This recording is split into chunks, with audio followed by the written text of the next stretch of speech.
John, you're muted on the Twitch. Sorry, bud. Just start that whole thing over. Good job, Elizabeth. Thank you. Good catch. Good catch. Right. Should be clear now.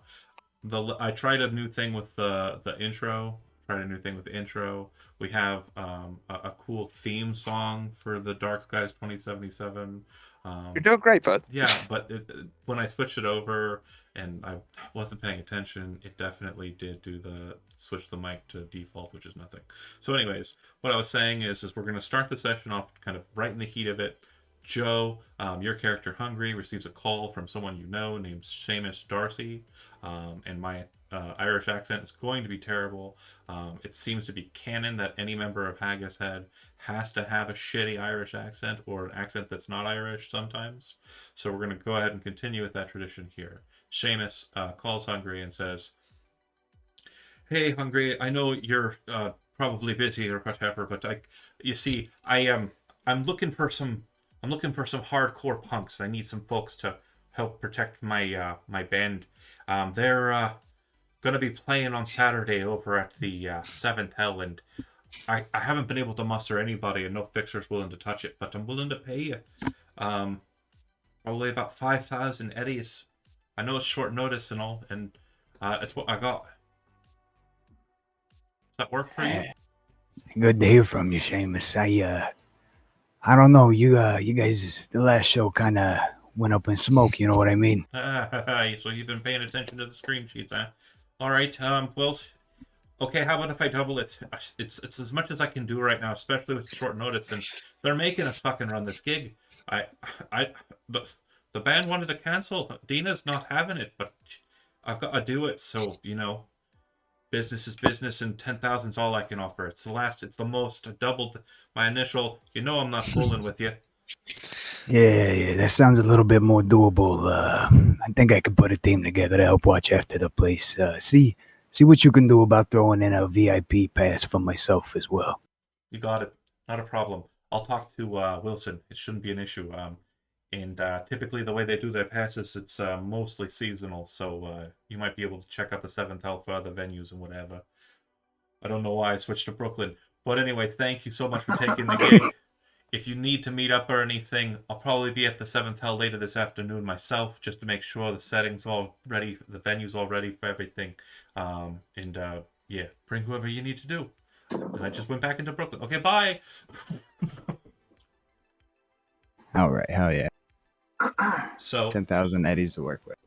you got 10,000 eddies plus any liquid that you want to kind of roll with. But you do know that security gig like this, probably going to need some solos, some guns. If shit gets hot, you might want to move the people quick. That'll require some wheels. And security always has a good eye for electronic security or possible net infractions. So you might need a net runner as well. That's what you're kind of looking for. So you're looking at your decks, and anybody come to mind right off the bat you want to call and single out first? Reginald. All right. It's an easy call. Go ahead and make it. Hello, Diane. Bring. Bring Dan. He would answer his agent as he was basically packing a new duffel bag with ammo. How you doing there, Reggie? Not too bad. I just re-upped on trauma team. Oh, you're I got going a back. new exec pass. I see. So you're going back work full time? I'll get some hours in. I got a little side gig coming up. I was hoping you could do a little more work for me on. Yeah, I'll be in the town for a bit. Yeah, let's do something. All right, but you want the dates? It's going. What is it? It's going down tonight.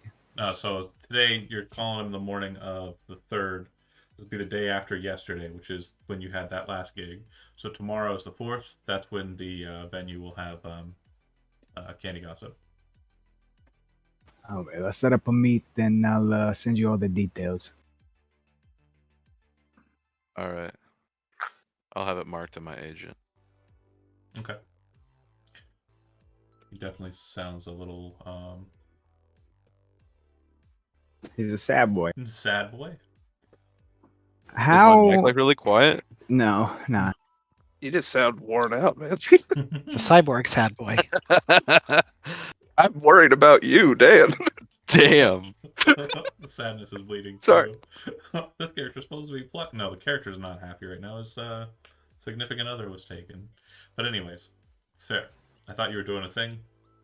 It's fine. Can I Go ahead. can I ask you a side question on all that, John? Yeah.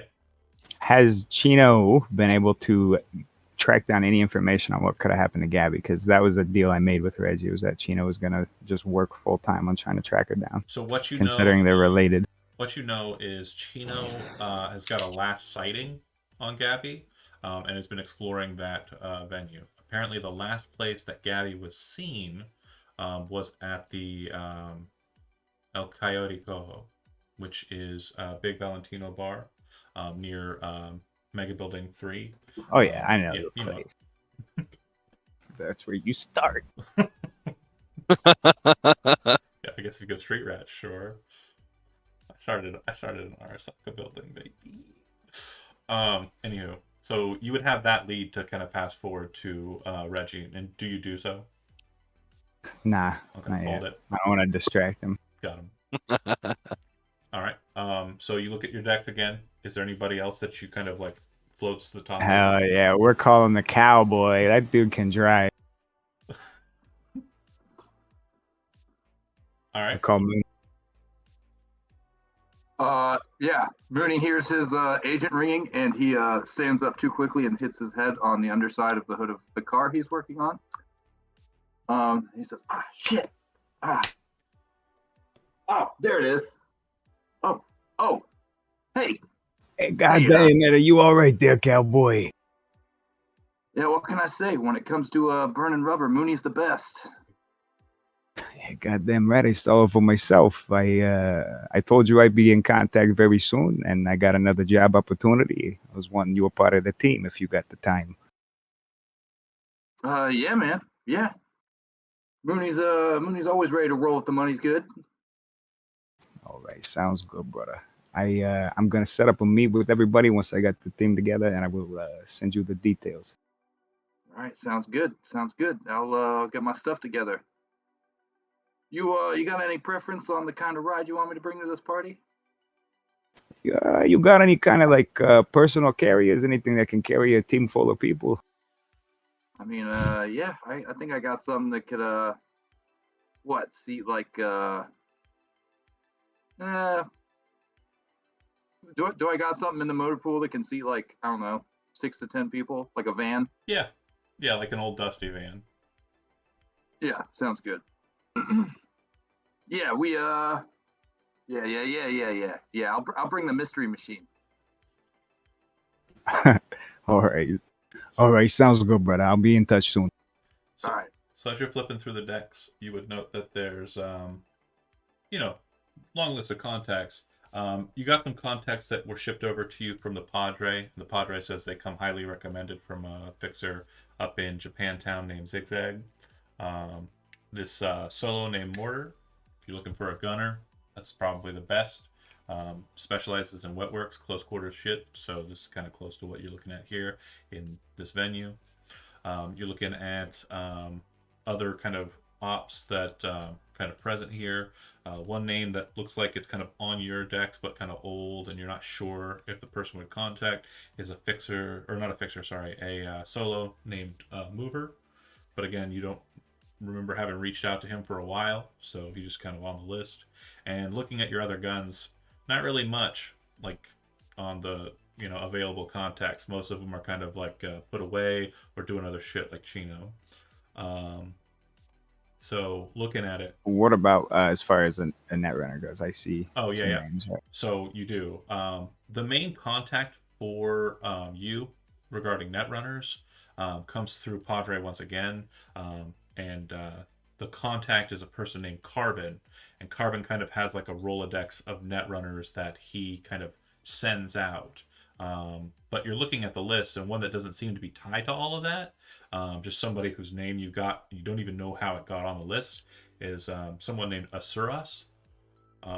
Asuras is what it shows on your list.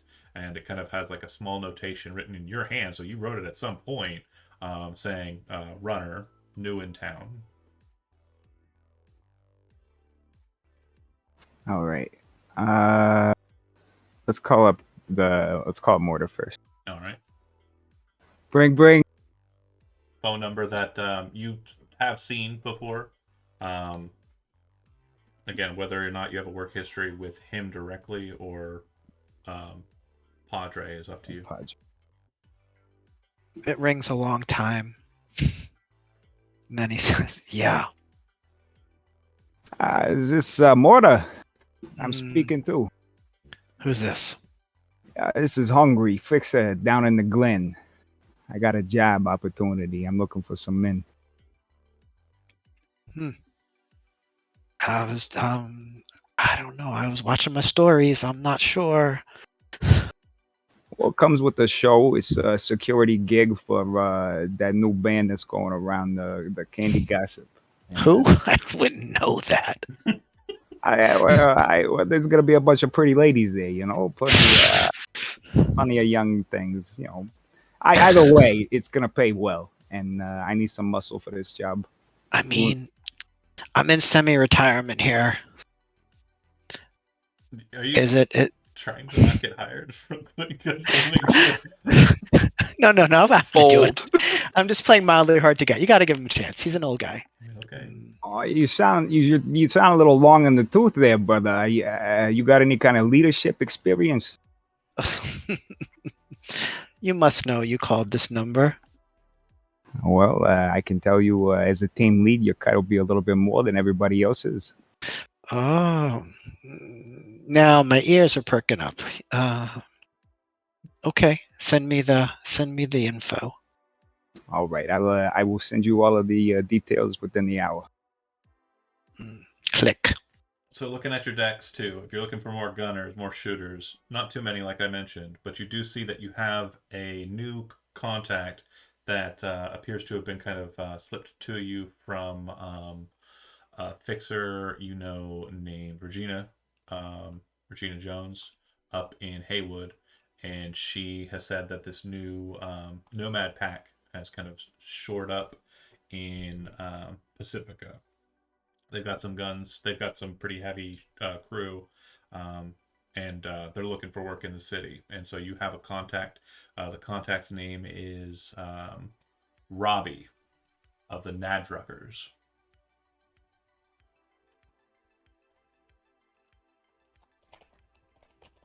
All right, sorry, taking notes. No worries. Appreciate it. Let's secure a netrunner next. I'm gonna call up this random number here. This is Cirrus number. All right. On your side, hanging out in your apartment, you would have a couple of things of interest here, Zijo. First off, you know that Mortar just took a phone call. You then also know that you're receiving a phone call from the same number, which lets you know that the phone number is probably a fixer looking for people to work, as you both live in the same apartment building. And you would also know, on top of that, the individual and probably be able to bring up like kind of a contact sheet for the person. Hungry.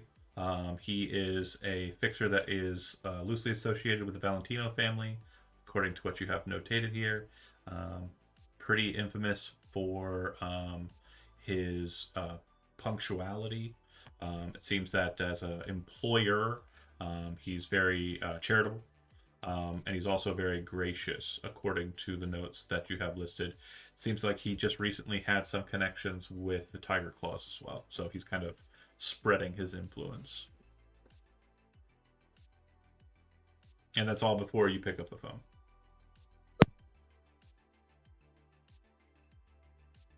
Is it ringing? No, yeah, it would be Oh, ringing. sorry, bring.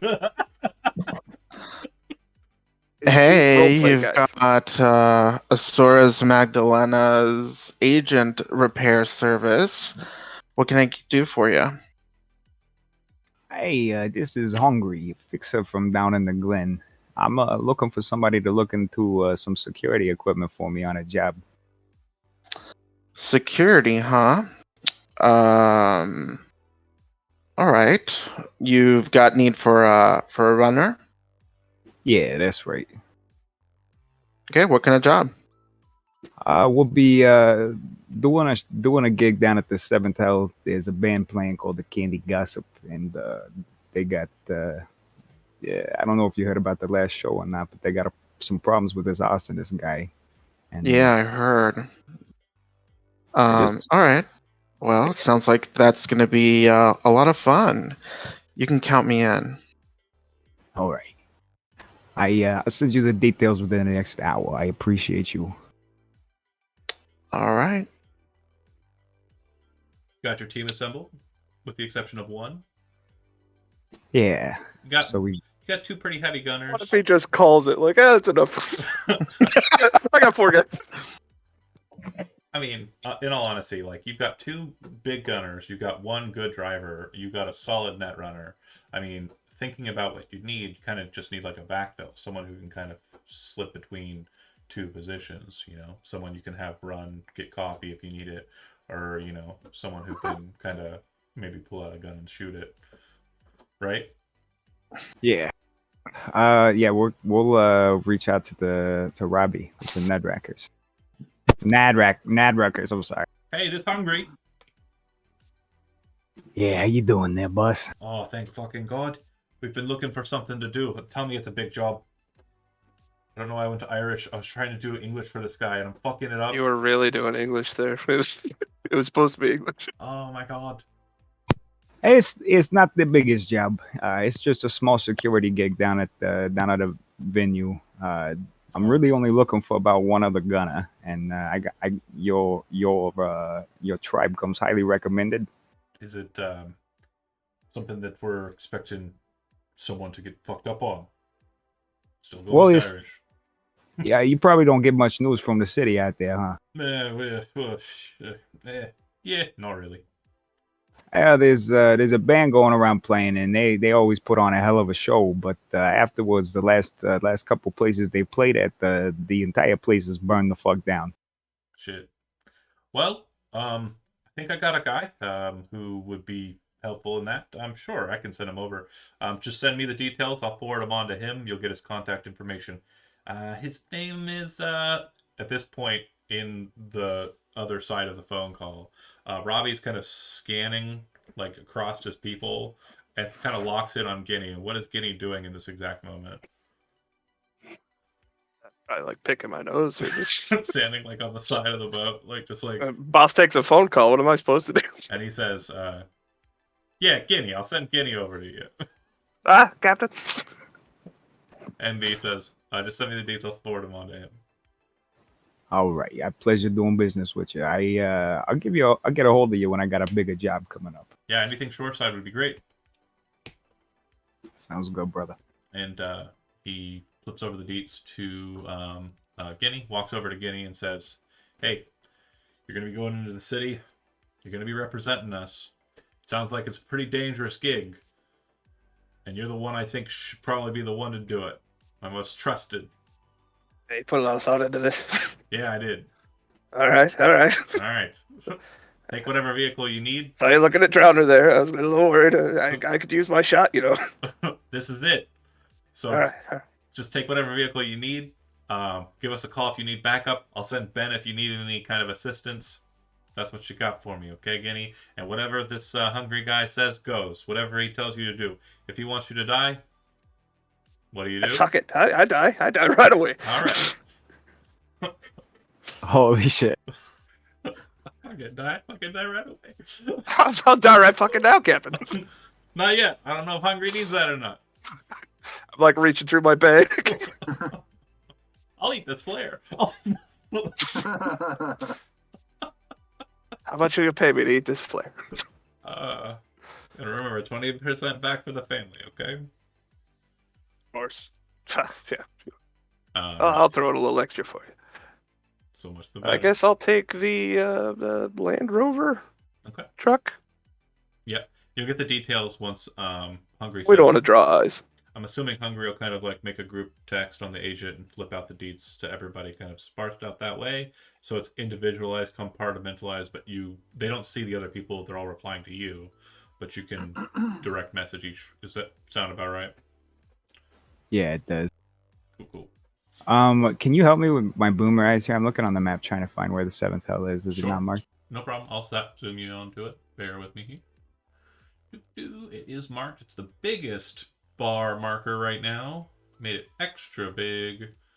Snapping. I see. Mhm. It was. I thought that was a building. It's blending in. Yeah, I It guess really is. I guess it's a little goofy, but yeah. So seventh hell, for those of you who aren't terribly familiar with it, it is right there in Night City, city center. So it's kind of like more upscale kind of deal, and the um, location has changed hands a number of times. Kind of like connected people dying and being kind of assassinated, and kind of new management situation. The It's located on Corporation Street and Ring Road, so it's kind of frequented by some corpos, but it's also frequented by some people who come up from Wellspring, some people who kind of come down from downtown, which is that upper portion north of that. Uh-oh. I lost connection for a moment. I apologize. No worries. I can redirect.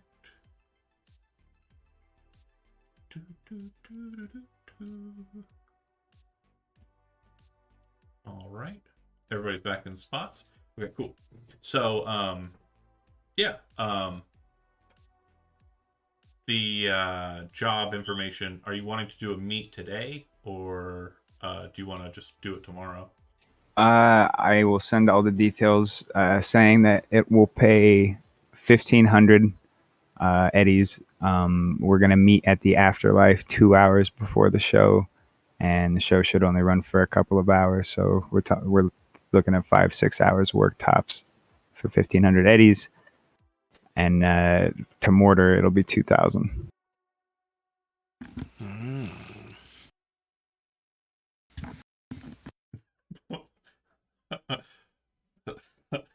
Sex noise. So, that said, during the third, is there anything that you, Hungry, want to do in the lead up? You want to go meet with Seamus? You want to go see the venue yourself?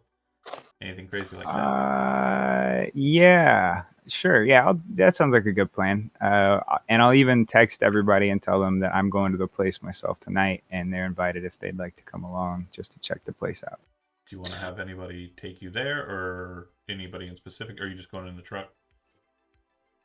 I'll go. I'll have Mac drop me off. Okay. Yeah, Mooney will. I mean, if the invitation's there, Mooney will definitely head into town. Okay. Well, at this point, having after his first trip, he's kind of looking and itching for any opportunity to go to the city. Mooney, go ahead and make me a driving roll, to see if you can make it to the spot before Mac does. From out in the Badlands. 34. Yeah, yeah. So you park not too far from the spot, kind of walk over and see it. It's For this excursion, he'll take his vehicle, the one he was working on with his brother. Okay. So the spot is it's fine, but it's rainy today. As I mentioned in the preface, the location is kind of it's nice, I guess. Let me see if I can't get you an image of the front there. Bear with me here for a second. My computer is doing the latency.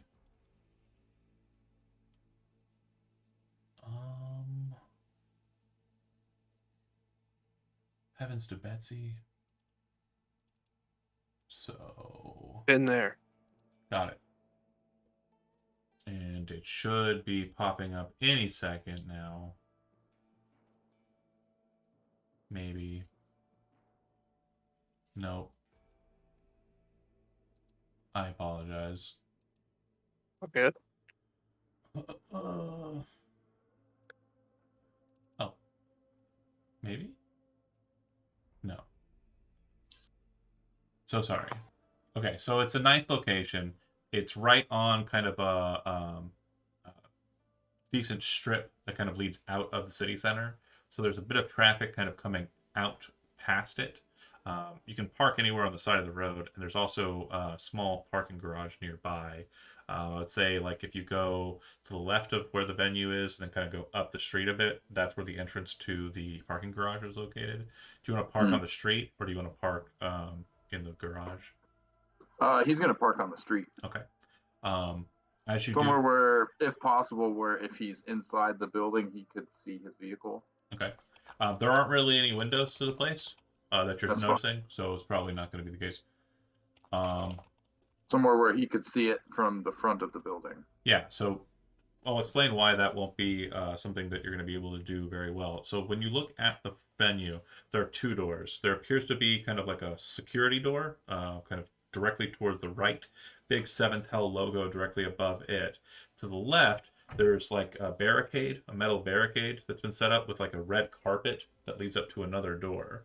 That door appears to be the common entrance, and the door is currently closed, but it does say main entrance, please use. On one side of the barricade, so like the side you wouldn't be walking up to the venue on, there are a bunch of mannequins that are kind of in a kind of groveling position, kind of like bowing towards the red carpet. Probably about like 7 of them. Yeah, standing just outside, there's a large man. He kind of has like a body that has been kind of upgraded. His arms are massive. He's just jacked, looks juiced as heck, and he's got like just a leather jacket that's barely fitting. Kind of looks at you as you're approaching. Do you stand outside and wait for Hungry? Just because it doesn't look like he's here, based on kind of this guy's. Yeah, as he like walks up, he's smoking a cigarette. He kind of does a quick look around. It doesn't look like anybody else is here, so he just kind of walks over. He like flicks the cigarette out as he approaches the guy at the door, and he like kind of gives him a nod. He says, "Hey, how you doing?" Doing fine. That's what I like to hear. Name's Mooney. I'm supposed to be meeting somebody here. You mind if I hang out for a little bit? You can stand around out here. That's fine. We're only expecting one customer for today, before night shift. Yeah, a fellow by the name of Hungry. That's right. All right, yeah. If you want, you can have a I'm here seat to- downstairs. Okay, He yeah. walks over and kind of like flashes his wrist to like a small receiver. The door slides open. Bright red lights kind of emanate out of the door frame, and there's a staircase that seems to lead down. If you go inside, the stairs have red like neon lights at each of the steps underneath, kind of creating this effect. And there's a landing, and then kind of like a turn to the right. You go down the steps. You very clearly notice that there's like an ADU in the ceiling above you, which is a defense turret that drops out and shoots shit. And then you kind of step downstairs. There's a bench. There's a large dance hall. The dance hall has a bar on the left side of it. And then the main stage looks like it has like these really cool metal cross beams that kind of like look like flames kind of coming up and protecting the if there were people on the stage, protecting them from like thrown objects, gunfire, etc. But yeah, doesn't look like there's anybody else in here except for a person at the bar, and there's available seating there as well. So yeah, he'll kind of Meanwhile, like takes a moment to take it all in, and then he heads to the bar and orders a beer. sorry, not serving right now. And as you're kind of like about to have that discussion, Max pulls up with the truck, drops off Hungry. It's literally seconds after, so the door is just now kind of shutting behind Mooney, and the bouncer kind of looks over at you, nodding his head. Hey, how you doing there, boss? Yeah, he's in the VIP room with Wilson right now. So your friend Mooney just came in through. He's one of yours, right? I don't need to go crush him. Nah, yeah, he's a good guy, cowboy. He is. Yeah. He is. I should be expecting a few more. I'm trying to get the team here to scope the place out before tomorrow night. Okay. If they say they know you, and they don't have to be told who you are, I'll let them through. All right, sounds good, brother. All right. Opens the door. And so you would be kind of gang sensitive, so you would know the Nomad wasn't. This guy is what is known as an animal, the Animals gang. Yeah, he's definitely one of them. Yeah, you head on down. Who else shows up at the afternoon meet? Just to make sure I kind of have an idea. I would hail a cab. Head on over. Yeah. Okay. Waiting for tomorrow, Mortar, when the job's actually happening, or do you want to? Yep. Wait. Hey, Mortar, do you mind giving me a ride to Seventh Hell? I had to sell my my in order to afford rent. Ugh. So I'm gonna assume that we're friends. Your Why neighbors. did- Your neighbor. Yeah, well, we're neighbors. Why didn't? No, I know. Oh, I thought we were like in the same. I thought we were together. Your neighbors. You're not in the same apartment. Right. Oh, okay, but I knew that he had gotten a call. Yeah, because you kind of But- are but- a but- netrunner. Just ran next door, knocked on. I don't know that you Oh, know. okay, got it. So then I'll like send We're you friendly. They a knew you were message to home. the. I'll send you a message to the agent then. And I would say, are you okay? You need some eddies? No, we can get Eddie's by doing this job. Come on, let's. You could use a ride around the block. You don't mind giving me a ride? Sure. Let me just put, All right, let me come just on, put- Mortar, let's go. Let me just put my dentures in. Yeah. And So then gotta pull me away from my stories. Asurus will meet him at his door and will like toss him an energy drink. It'll look kind of like this, and she'll grab one for her own and go.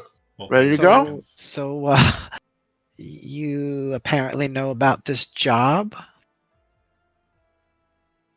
Yeah, I mean, who doesn't know about this job? That arson was all over the scream sheets. Okay. You wouldn't be listening in on my conversations, would you? Mortar, I have no idea what you're talking about, you crazy gonk. Come on, let's head over to Seventh Hell. We don't want to be too late. Okay. Do you have a car, Andy? He would have a car. Yeah, I have a piece of shit car, I think. Yeah. Yeah, it's a beater. Probably Salt's old car. So I would say it's not a beater. It's old, but he likes it because it's in his mind. It's like a It's classic. probably Salt's old car. Yeah, I think. They don't make them like they used to. Mhm. It's a literal Buick Oldsmobile. No, It could be. It's got to be two names of car companies fused together as one. So, like, I believe there was Saab Mitsubishi. It's a Saab Mitsubishi. Yeah. Sabubishi or something like that. I don't know. Sabubishi. A Boondai. Ah. So you would head on down, and then you get the details, Skinny. So it's up to you whether you want to roll in or like hold out. Yeah, I'll head over there. I'll Go ahead and make a driving. I want to take a look at the place. Robbie gave me the details on. Yep. Like what's the skinny? What's going on? Yeah, basically you're gonna go do security work, and you'd get the details from regarding payout from Hungry, because once Robbie passes the details over to you, Hungry would take it into his account that the facilitator has passed the job to the actual worker. So if you're driving in, go ahead and make a driving roll. See if you can get there relatively quickly or not. Oh, should I do that as well? No. You're gonna get there on time. Okay. So but Asura notices that 15's Mortar is not driving great. really slowly. Actually, terrible. Okay. So yeah, you'll be a little while. You'll probably arrive about the same time as Mortar, drink your energy drink. You're driving so slow. You know, little. This is how I drive. It's gonna get warm. He would drink the energy drink. Sure, he would sip it. He said, "Be quiet." The cab Trying to wouldn't have- concentrate. The cab wouldn't have a hard time getting there from your apartment. It's a pretty much straight shot, Dan. So I'm gonna go ahead and start the setup with Mooney and also with Hungry as they start talking to the main two, the manager types on this side. And as we have that discussion, I'll kind of stop in the midst and kind of put people in. Okay. But I think I have an idea of how it'll kind of play out with everybody arriving when they arrive. You step down the steps, hungry. Probably not your first time in the hell. You see Mooney sitting at the bar. Just got told they're not serving alcohol. The barkeep kind of looks over to you, gives you a nod. And not back. And join Mooney. All right. Barkeep had said, let's say as you sit down, he's ready for you, and kind of gestures to the door to the side of the bar. Looks like it's a security door. As you kind of look at it, directly across from where the bar is kind of like in this like back left corner, sort of the right side corner. There's like a window, and you can see that there's another individual sitting inside of this little office space, kind of looking out at you. And as he sees you, you see him kind of press a button on a keyboard, and the security door slides open. All right. Well, I shake Mooney's hand and say, Oh, fuck. Good to see you, cowboy. Hey, boss man. Thanks for calling. Yeah. I figured it was a good idea to scope the place out, get an idea of what we're working with. I'm gonna see. I'm gonna see what this fella in here wants, and I'll be back out to join you in a minute. All right, sounds good. He says to the bartender, he says, "You mind if I have a look around?"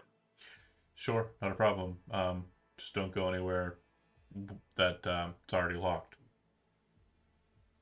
Well, I mean, we're kind of running security. There might be a few things I need to take a look at. If you want to go talk to Hector back there, you can. He's Oh, current well, security for the facility. He might be able to tell you what you need to know regarding your security problems with the band. Is that okay with you, Hungry? If I sit in on this little meeting? Yeah. Oh, he's not going to talk to the guy that's at the window. No, he's going up to the VIP room. The VIP room has a security door that can only be accessed by that guy. Oh, so the guy in the window is the security guy. You want to go talk to the grunt? You can go talk to the grunt, or you can sit here. Or if Hungry wants to take you with him, he can.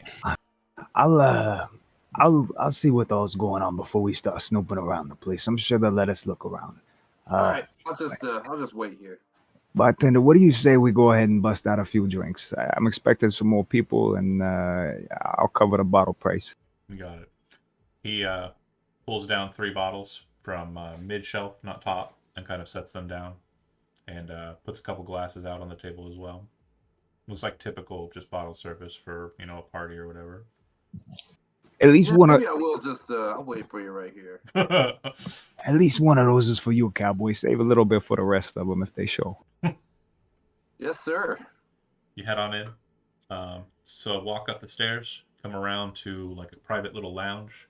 Perfect sight of the dance hall. Perfect view of the stage as well. Sitting in kind of like a lounge, kind of like booth kind of deal, is Seamus. He looks like he's really relaxed. His arms are kind of out to the sides, legs are kind of crossed, kind of looking at you as you kind of pop in. He kind of takes a little bit more of a serious pose, kind of says, "Oh, hungry." And the other guy who's in the room, he's maybe like middle-aged. He appears to be an Asian gentleman with like blue kind of hair, kind of cut high on the top, really kind of chromed out tech hair, not too dissimilar from Reggie, but definitely a different like cut style. I think you're hitting your mic, Shijo. Sorry. Sorry. It's okay. Good to see you, Mr. Wilson. Seamus. How goes it? Yeah. Thank you for coming out, Hungry. Wilson kind of cuts him off like with a wave and says, having you operate here in the 7th Hell is a bit of a concern for me, but one I'm willing to facilitate for our mutual friend here. Yeah, I understand you're expecting a few problems. I don't want to see the place go up in smoke. You got plenty of muscle here with the animals around. We'll just take care of everything else is my plan. They're going to do their job they're not going to change it for the band. Seamus was told he needs to hire some security. You come with a decent enough reputation, I'm willing to give you most of the access to the place. It's going to be really simple. They're going to come in through the service entrance. They're going to head on through. They're going to enter into the security office. And then from that position, they'll be able to enter onto the stage, get their gear set up, get ready. Once they've got that done, they're going to move into the green room, which is on the other side of the stage, and wait there until their set begins. They're going to go on around 7. They're going to end around 11. We typically don't want them to be out too late because most folks don't want to be out running around in Night City terribly deep in the night. Once they're done, they'll leave the same way they came in. They'll never touch the dance floor. Security will make sure that they get bottle service when they need it or they want it, but not too much. Other than that, it's going to be your gig to make sure that they're protected from when they exit their vehicle to when they enter into that service entrance up top, and all the time that they're here. Won't be doing much in the ways of securing anything other than the establishment. So anybody wants to do anything, fuck around, that's up to you. And Seamus, you got the details regarding this, right? You know what's going on? Seamus says, yeah, I do. So it's pretty simple. Well, not really. It's pretty fucked up, actually. So the first time we had a show, it was up in Haywood up there, and it was problematic because there's a person who was causing issues. I don't think it was related to the arson, but then later on in the evening, probably about 3/4 of the way through the set, they fire started out in the bar. It was pretty big. It happened at about the time that the band played their song. It's a cover of an old Digital Divas song called "Burn It Down" from back in 2045 or whatever. It's a good song, I guess. It's fine. They do it justice. Lots of folks like it, but apparently someone really likes it and keeps on trying to do shit. The second time, similarly, they tried to do it right during that time. So what I had them do was take it out to the set when we went on over to that bar up there. What's it called? Riot, and they didn't play the song, so there was no fires during. I thought it was fine, whatever. But then after the show, there was a fire out in the parking lot. A big fire. They'd burned down an entire car or two. Pretty nasty shit. We got details regarding the fire from the 2 locations from NCPD, and they said that it was definitely arson. It looked like someone had taken a bottle or something full of chew and lit it up and put it in a place where it catch, like the bar in the first one. And then the second one, it was like a booth with like really lavish silk seats, and they lit the whole shit up. And the car, of course, went up like tinder, I guess. All right, I see. Seems like you got some kind of a fanatic on your hands. I don't like it. I don't like it. It's publicity, sure, but not the kind that I'd like. I mean, of course, my whole history was hanging out with people who were ne'er-do-wells, and it's not great to have it because then you kind of have a problem because everybody thinks you're a dickhead, just like Mickey or whatever.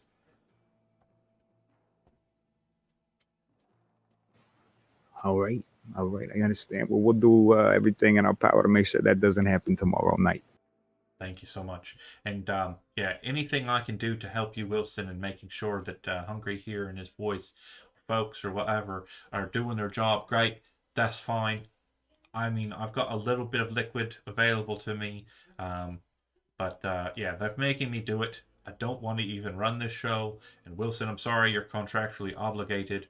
I know you don't want to have this kind of heat on you. Wilson kind of raises his hand. I signed the contract. It isn't exactly what I signed up for initially. It is very much different, but I'm not going to go back on my agreements with the publisher, so it's fine. Your folks are going to play their set, and once they're done, you're going to get the fuck off my property. And your folks are going to stay here until tomorrow, or however late, to make sure that my place doesn't get lit up or anywhere nearby. That sounds good, boss. I'm a man of my word, Mr. Wilson. I guarantee you we won't have any funny business going on here. Your reputation precedes you, and I'm glad to see your professionalism here. Seamus kind of like lifts up his phone, does some tapping on it, and you kind of get the pop in your internal that says you just got the 10,000 wire to you. And he says, I'm a man of my word. I know you're going to be here. I know you're not going to run off with the Eddies. You probably wouldn't want to upset the publisher or anything, but I know you're going to be trustworthy. So I'll see you tomorrow. Yeah, you got the lay of the land here, right, Mr. Wilson? Your folks can hang around today up until 6. 6 o'clock rolls around. I'm going to need you all off the premises. Out of character, currently like 3. So at that moment, to kind of beat out to the outside, Mooney, you're sitting in the seat. The next people that would have arrived on the scene would have been it would have been Reggie, due to proximity. And so you were let in. You come downstairs. You see Mooney, who you definitely tried to wrestle, sitting there at the bar. I would just kind of nod, basically acknowledging that he's here, and then just kind of, while I'm looking around, like casing the joint. He's wearing a Yeah. whole bunch of Kevlar now. Like he wasn't wearing it before. Like when you met him before, he was just wearing like just street clothes, like leisure wear. Now he has like black armor jack on his like helm. Also on like his chest, he has a tactical vest. He has like a rain jacket.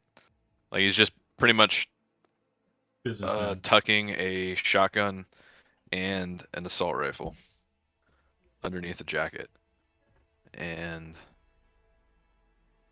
yeah, a duffel bag. So when he walks Just in, plops there's like down a in the tense corner. moment where like Mooney sees him. He's got like a drink like halfway to his mouth, and he just like pauses. And then Reggie gives him a nod, and he like returns the nod and continues drinking. Adorable. Okay, so you two are facing off. What time are they supposed to play? Oh, they're not playing today. Right. It's like tomorrow. Tomorrow. What time during the day are they playing? Well, are you asking that question of Yeah, I'm asking that. to Mooney? Yeah. Okay, answer, Chad. Do you know? Well, I think Hungry is getting the details. I was Where's just he at? told to wait at the bar. Mooney points towards the door, the security door, Which is which shut. I'm assuming is closed. Barkeep looks you I'll go over. knock on it. He before you make it over there, you start walking that direction. He kind of raises his hand, the barkeep, and says, "Have a seat. Take a load off. Looking for Hungry. I know what you're looking for. I told you what to do." As he tells him to Who's take a this seat, guy? Mooney starts pouring a drink. It's the bartender. What's his name? Will you What's your roleplay? What's your name? That's none of your business, man. Have a seat. Okay. Can I have a drink? He gestures Yeah, to the Mooney's 3 already bottles. pouring it for you. Okay. Get his badge number. I don't think they have badges. So, do. if you sit and It's the future. chill, eventually, the next 2 to arrive, based on what we discussed, would have been Mortar and Asuras. The 2 of you are greeted by the animal's bouncer. He lets you through after you mention that Hungry is the one who you're coming to see. You come on downstairs. The 2 of you arrive inside of the dance hall, completely still, quiet as the grave.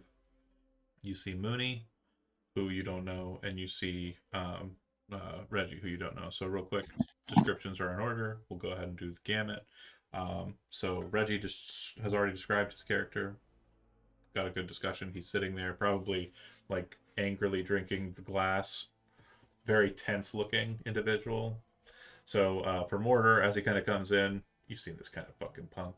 Yeah, he's definitely like a solo who grind set mentality.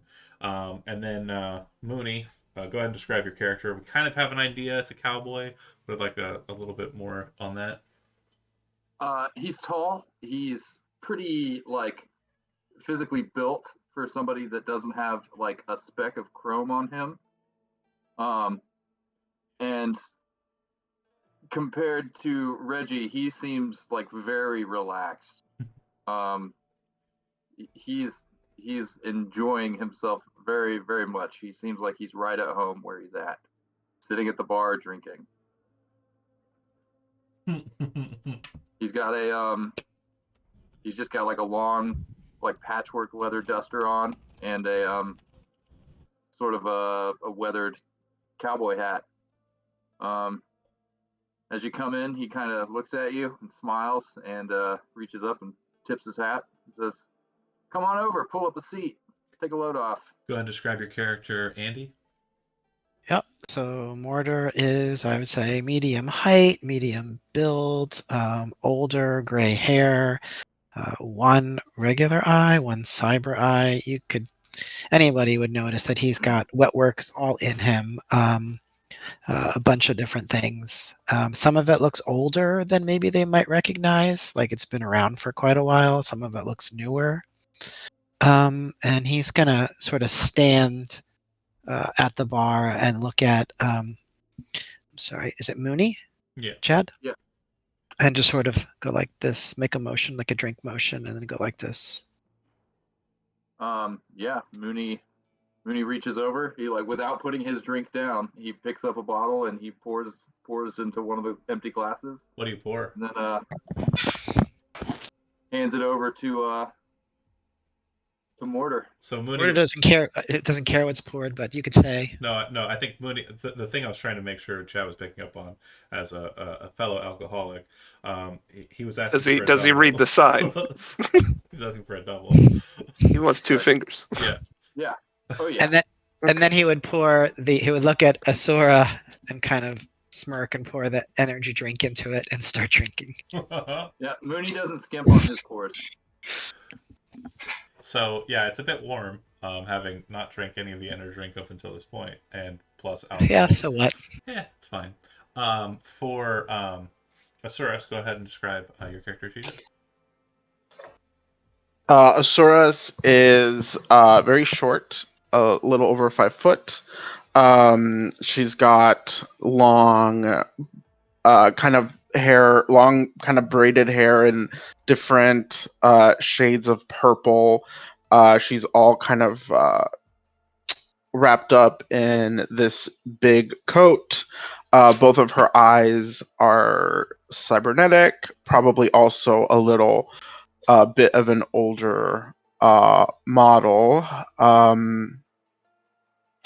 She has, you can tell that she does have some chrome, but is not like, I mean, it's not like an A-frame or whatever. It's like you can tell that there's been some additions and modifications, but like no fully cybernetic limbs or anything like that. And she, okay, continue. She appears to be older. In Night City, sometimes it's hard to tell someone's age exactly, but you can tell she's not, a kid. And regarding the kind of, I'm assuming, scan from the trauma team, Dork, you're kind of looking at the solo. Based on just tech alone, he's probably your superior. The eye is a Kuroshi Mark 1, which isn't cheap. The legs are a bit older, but you recognize them as Noveltech Corvette cyber legs with jump boosters. You would see that he either has a Dynalar skeleton, or he was born looking like a stock model of a Dynalar skeleton. He definitely has a biomon with trauma team notices on it. It does look like he is pretty expensive, even though some of the tech being a bit older. Cyber arms as well. The K10X cyber arms. So, like, knowing what he knows about, like, being as handy as he is with tech, could Mooney kind of do, like, a side-by-side comparison? Well, no. So, do you have cyber tech trained or basic tech? I believe it's basic tech. Yeah, so He's Cybertech. much more mechanically inclined. Cybertech's a different animal, but with your basic tech knowledge, you would know that you're sitting next to a killing machine, but he seems to be chill. Like, he definitely looks like he was built to murder. Reggie as well, but you've also seen Reggie in action, so you can kind of come to your own conclusions regarding that. Um, he'll roll better tonight. He will roll better tonight, damn it. um, last but not For the time being, we're drinking buddies. So last but not least, you arrive. Do you park on the street or do you park in the parking garage there, Zach? Let's go parking garage. I wanna take a good long walk Okay. getting up to the place. What kind of neighborhood are we in?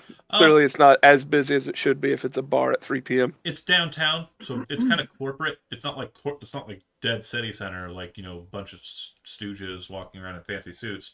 But it's downtown. It's kind of A lot of foot traffic, a lot of homeless. a lot of foot traffic. Not so much on the homeless in this specific part. You do see as you're kind of moving around to the parking garage that there are a couple of back alleys that look like they have, some folks over in there just, hanging out. Whether or not doing what they do in alleys. whether or not they're homeless or gang members or whatever, they're back there. They're doing their thing. But you park your vehicle. A free country, I assume. Well, I don't know no better. It's a part of a free country, NorCal. Yeah, Something. Countries are all messed up. But yeah, you park. You make your own way out. It's probably the thing that took you the longest was like getting the parking situation figured out. It's definitely a bit different. Some asshole in a Nissan Bishi took the last non-paid parking. Yeah. You look at it and you're like, that's a beater. And you head on in. You make your way down after. Do you want to do the? No, just move through it. Just get to the people. Okay. Bouncer interaction sounds boring to me. I don't want to be the bouncer anymore. You make your way down the stairs. Thanks. And yeah. He's a nice guy. What's the scene? So you've sat next to Mooney, is that right? Mortar? Yeah. Okay. And Asuras, did you sit next to Mortar? Asuras is looking around. She's not sitting. She's standing and looking around for cameras and stuff. Yeah, if you pop virtuality as well, you'll note that there does appear to be a net architecture present. Looks like there's a number of different access points to the same neta, so it's pretty easy for you to kind of snipe if you would want to, but not knowing the situation is probably not best to test the doors. Yeah. You would have seen that there was a camera outside kind of surveying the main venue entrance, and also the security door that was out there. You would have noted that there's a camera inside the dance hall. You'd also note that there's a camera in the main stage back area that seems to be kind of focused on the band itself. You're guessing that whatever that security door is that the animal is guarding probably has a camera in it as well. And beyond that, there's really not much that you can see in the current space. But your assumption is most clubs will have cameras in their bathrooms. Most clubs will have cameras in like their green rooms. Most clubs will have cameras in any kind of secured areas, which would be that service entrance, which probably leads to some sort of back venue. Got it. But yeah, in walks Guinea. Hello. Describe your character. Yeah, Getty's a shabby looking little scrawny fella. He's about 5'10". Dressed to the nines in just rags. Looks a little scummy, a little dirty, like he's probably been working with his hands for a while and, didn't have time to shower before he was sent to the big city. And just sort of standing in the doorway, trying to figure out which one he uses. Hungry, I think. So he says, which one of you is hungry? I don't think he said he was a cowboy. is hungry? Is there a man? Is there a hungry man here? Speaking of the devil, as that last individual slots in, we finish our conversation upstairs. Joe. Yes, I have a few things to say. Oh, go ahead. Mr. Seamus, can you do me a favor and make sure that the band does indeed play Burn It Down on their set? tomorrow evening. Are you sure? Yeah, I'm positive. As a matter of fact, I think it might even make a nice finale for the show. All right, I'll tell him. All right. If anything changes in their set order, let me know. Otherwise, we'll be expecting it as a finale. They normally play it during the middle, but you want me to put it to the end? Yeah. It's one of my favorites. And yeah, it's probably not too unlikely that you've heard of the song. The Digital Divas were pretty popular during the 40s. So if you're, 40-ish years old, you probably heard them in your youth. Or if you're 30-ish, you probably heard them in your youth. Anyway, anything else you want to say to these two? Yes, a couple of questions for you, Mr. Wilson. Will I be able to enjoy the show from this lovely VIP lounge tomorrow night? Absolutely. All right, I appreciate that. Two more questions related to your security. Will Hector be able to show my guys around the building, through the service entrance, the security room, stage, every place the band's going to be? Your crew got a runner? What was that? Does your crew got a runner? Yeah, that was going to be my third question. I hired a runner to help monitor the security channels. Those two questions match up perfect. Hector will show your person around the neta and also around the cameras. No problem. Whoever you got, they can look around all they want. No problem, as long as they don't tap into the top floors. All right. Well, I should Oh, be. wait. Top floors of the net architecture. Is this being said? No, wait, not are yet. they back downstairs? Not yet. It's still just Joe. Yeah, I'll make sure that she stays plenty away from anything you don't want her near. Not a problem. All right. I think the rest of my crew should be arriving, and I don't want to take up any more of your time, sir. I know you're a busy man. Feel free to come back on up. Just give Hector a nod, and whoever you need to send over to Hector, just knock on the glass and tell him Wilson will send to you. All right, pleasure doing business with you, gentlemen. Likewise. And Seamus kind of like has a "thank you so much, hungry" kind of look on his face as you make your way back down the stairs. Security door. Go ahead. You owe me one, Seamus. You and I both know it's a fair price. You're not wrong. And you head on downstairs, and the door slides open. And Hector has motion detectors in the stairwell. You come out, and this is about the time where Kenny was saying, which one of you is hungry, man? I believe was the exact phrase. Was that right? Yeah, which one of you is a hungry man? That'd be me. I'm glad you could all make it.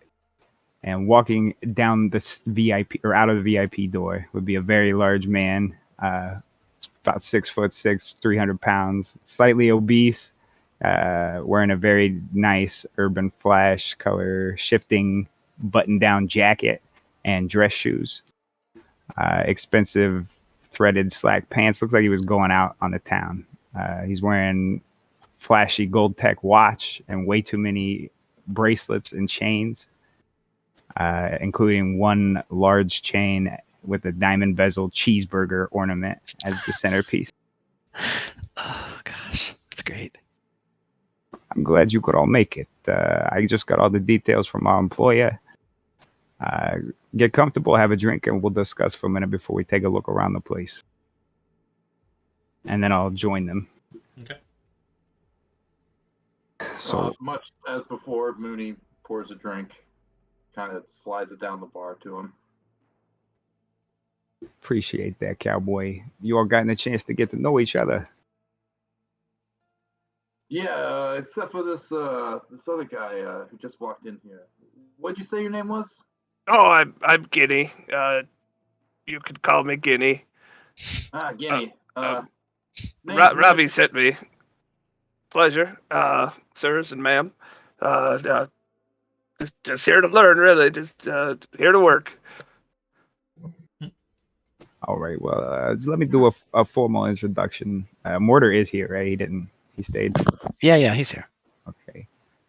This here is Mortar. I point to the older gentleman. He's going to be taking lead for the team as far as how we do, what we act. This here is Reginald. He's a personal friend of mine. I know he's very handy when it comes to subduing people non-lethally, and he can also subdue them lethally if need be. Mooney here is a hell of a fucking shooter, and he's a hell of a wheelman. Probably one of the best I've seen in a long, long time. As for the rest of you, I'd introduce Sarah will be our net runner. She'll be making sure that nobody sneaks in and sets anything off or does anything funky, through the net. Guinea, you're gonna be another gun on the job. You're gonna follow Mortar's lead, do whatever he asks you to do, and also back Reggie up in case he gets in any hairy situations. Hi, sir. Who am I missing? I know I'm missing somebody. That's it. It's the crew. Oh, okay, cool. And I'm glad you could all meet so we could take a look around. I got permission. We're gonna meet up with Mr. Wilson's security guy here in a minute, and he'll be showing you, what you need as far as the security cameras and network access goes. I have specifically been asked that you do not access the higher tier of security by any means. We don't want to piss our man off. Yeah, that's totally understandable. All right, sounds good. I wouldn't dream of it. Currently dreaming of it. So tomorrow evening at about 7:00, the band's going to be starting their show. I imagine they'll arrive a little bit before that. From what I understand, their first show out in Haywood, they had a problem with some guy that was causing issues out in the crowd, and then later on during the set, there was a fire that started out by the bar. Second show was at the Riot. Same thing, only there were multiple fire starters involved, it seems.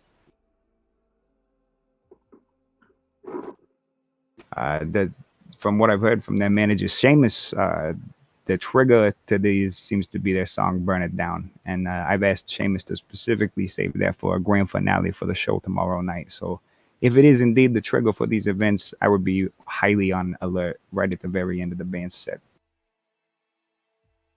The band is set to arrive and come in through the service entrance, which is around the back of the building here. They'll be going through the security booth over there where that little guy in the window is, making sure everything's good to go. And then they'll be going out on stage. They'll never be coming out into the crowd. And that's about it. We just got to make sure they're safe backstage, on stage, and then on their way out of here. So is this just a protect, or is it that plus flush them out and smash them up?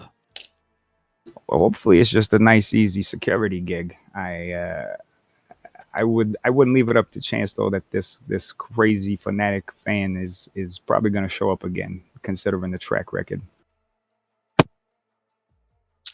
Sometimes I feel like in Night City there's just no such thing as a nice, easy security gig.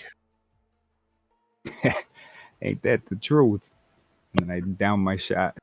You almost sir. went to Nicholas there. Say, sir. Oh, I'm sorry. Did I have a lisp? No, you dragged out an S. What? Oh shit. What were you saying, Zach? I hate to point fingers, but are we sure the band's not involved somehow? No, he's going Irish. We love this. I've been doing strictly pirate, Dutch pirate. I don't know. I haven't put much thought into that, but it is possible, I guess. This crazy shit that's happening at their shows, it's sure gonna bring more crazies out there that are just gonna be there for the show. Not my place to accuse. Do you intend to meet the band? Well, I don't think they're here or anywhere nearby, but we'll have a chance to meet them tomorrow before night. the show. Yeah, we'll have a chance to meet them tomorrow night while they're getting their equipment set up and everything. Mortar would say, looking at Asaurus, they're the nosy sort. Maybe put them on looking into the band. That's not a bad idea. If you want to follow, if you want to follow that leader, so Talk about me see or if there Asaurus? could possibly be any Asaurus. kind of connection to the arsonist and the band. That would be useful information. All right. Well, I can get right on that. So, quick detail. basically, I kind of pointed out lots of the beats in the notifications channel regarding Candy Gossip. So what you would know about them is that their lead, Trevor Calhoun, isn't really like a singer or a lead singer or anything. Electronic musician, typically plays with like 3 boards, 4 computers, cyber deck, like lots of tech is kind of put out on the table there. He's good. I mean, he's real good. Dina Sabina is the lead vocal and kind of the main draw for the band. Actually, she's kind of really attractive, and also like her voice is like honey and milk. It's like glorious shit, and really kind of like elevates the music. Is it naturally like that, or is it like that way because of alterations and modifications? So she's in her 20s, and yeah, according to most things you can find on like the internet, or on data terms, is that yeah, it's natural. She doesn't have any kind of anything modifying it so far as yet. Seems to be kind of just blessed. And then the other member of the band is Letitia Montiero. She is the newest member of the band. She is also kind of notorious for having like a reputation regarding the scene. She fucks a lot of groupies. She, she's very promiscuous. There's rumors abound that Trevor and Dina are in a relationship. But looking into this, data and kind of figuring out what you can, you actually know that there's a kind of a polycule situation here. Trevor is dating Letitia. Dina is dating Letitia. Everyone's dating Letitia. But yeah. Is the manager dating Letitia? No, Seamus is like 80. Yeah, So? it probably doesn't work, man. I mean, Honey, it is 2077. We Mr. got Stud. You can have a implants. Mr. Stud. That's right, girl. We got He Mr. could he could Stud. afford it. So the truth be told, Seamus actually, if you go into detail, has a wife and 3 kids, and they All right, okay. actually live kind of north of Pacifica. They bought their property, from what you can kind of figure out, prior to Pacifica's downfall, like the 2040s, late 2040s, 2050s downturn. So in 2045, in that era, Pacifica was like a really nice kind of bustling rich people area. But due to the avian flu, the corporate wars, the unification war, lots of shit happening, a lot of South Night City, Pacifica primarily, kind of downturned. So he has a property kind of on the north side of Pacifica, but yeah, it's like nice property in a pretty shitty area. Bottom line, he's a reliable dude. Seamus is reliable. You'd also know that he's a former member of the band Haggis Head, which for our friends at home is the same band that involved Mickey O'Sullivan, our favorite rocker boy in Dark Skies. Seamus here was actually the reason why the band didn't fold immediately after 2023, because he was the one who kind of kept the priors with Militech, made sure that the band was getting the most bang for their buck and kind of getting that kind of reputation. So yeah, Seamus is a very reliable, kind of corpo-minded, but not a corpo person who works for this publisher. Any other questions regarding the members of the band, or the manager, or the publisher?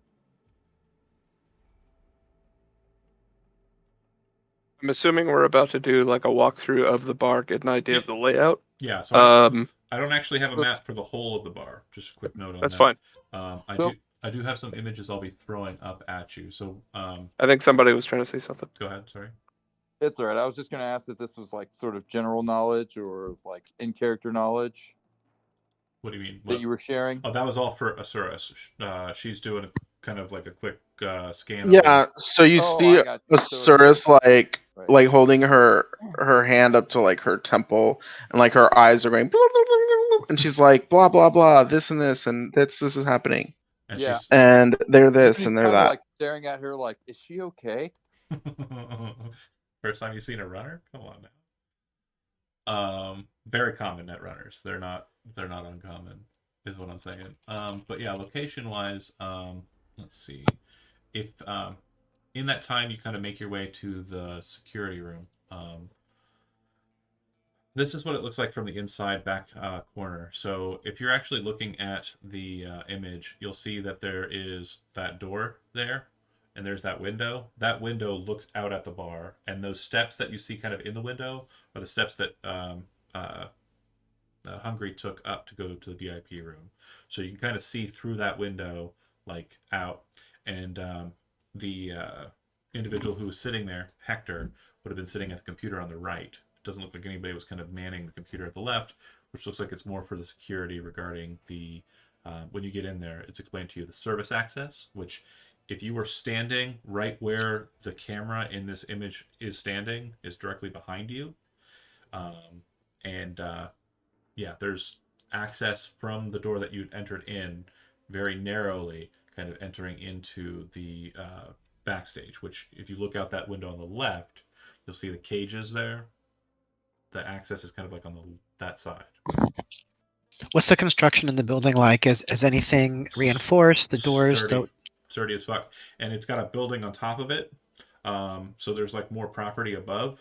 So it's kind of built into the basement of like a larger building. It looks like from the car park, that's a portion of it, but there's also an apartment building, a hotel, and it looks like there are a number of like on the if you're looking straight at Seventh Hell's front door, right? You go to the left and go around the corner. There's the car garage. You look to the right and go around the corner. There's a bunch of like restaurants. Anything look bulletproof? Everything Anything within the structure? everything looks sturdy as fuck. So like we're talking about layers of concrete. Like there's no we're looking at like a large building. Like the building itself, like with the apartments and such, is like somewhere in the 50s stories. Like massive shit. So we're in the heart of the city. So the buildings that you're looking at behind me here are kind of what we're talking about, like big ass skyscrapers. And this is just like at the base of one.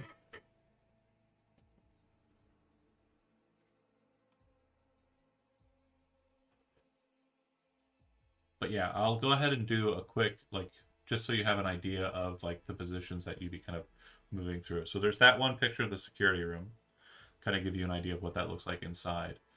Directly behind that is this space, which is kind of a storage room for the bar. You would note that there is a bouncer inside, an animals ganger. She looks like she's got some mean fisticuffs, gorilla arm style kind of firearms made for mashing meat. And then you would directly to the left of that, so kind of you would enter this space from the security office on the north, come in, and then go to the left, and that would lead you to the service access. There's another animals ganger over by an old style kind of cage door for an elevator. And based on kind of positioning, that elevator would go up to the service entrance, the secure door that was on the front of the front facing of the building. And last but not least, we're going to look at the place from outside, which might come up.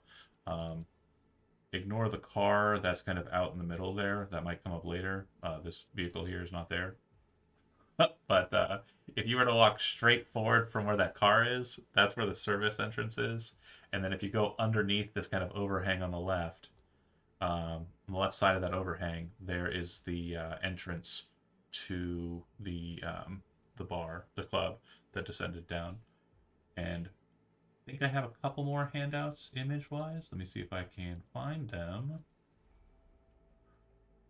Sorry, my organization skills are a bit lacking. This is the Stairway to Hell I mentioned. Maybe.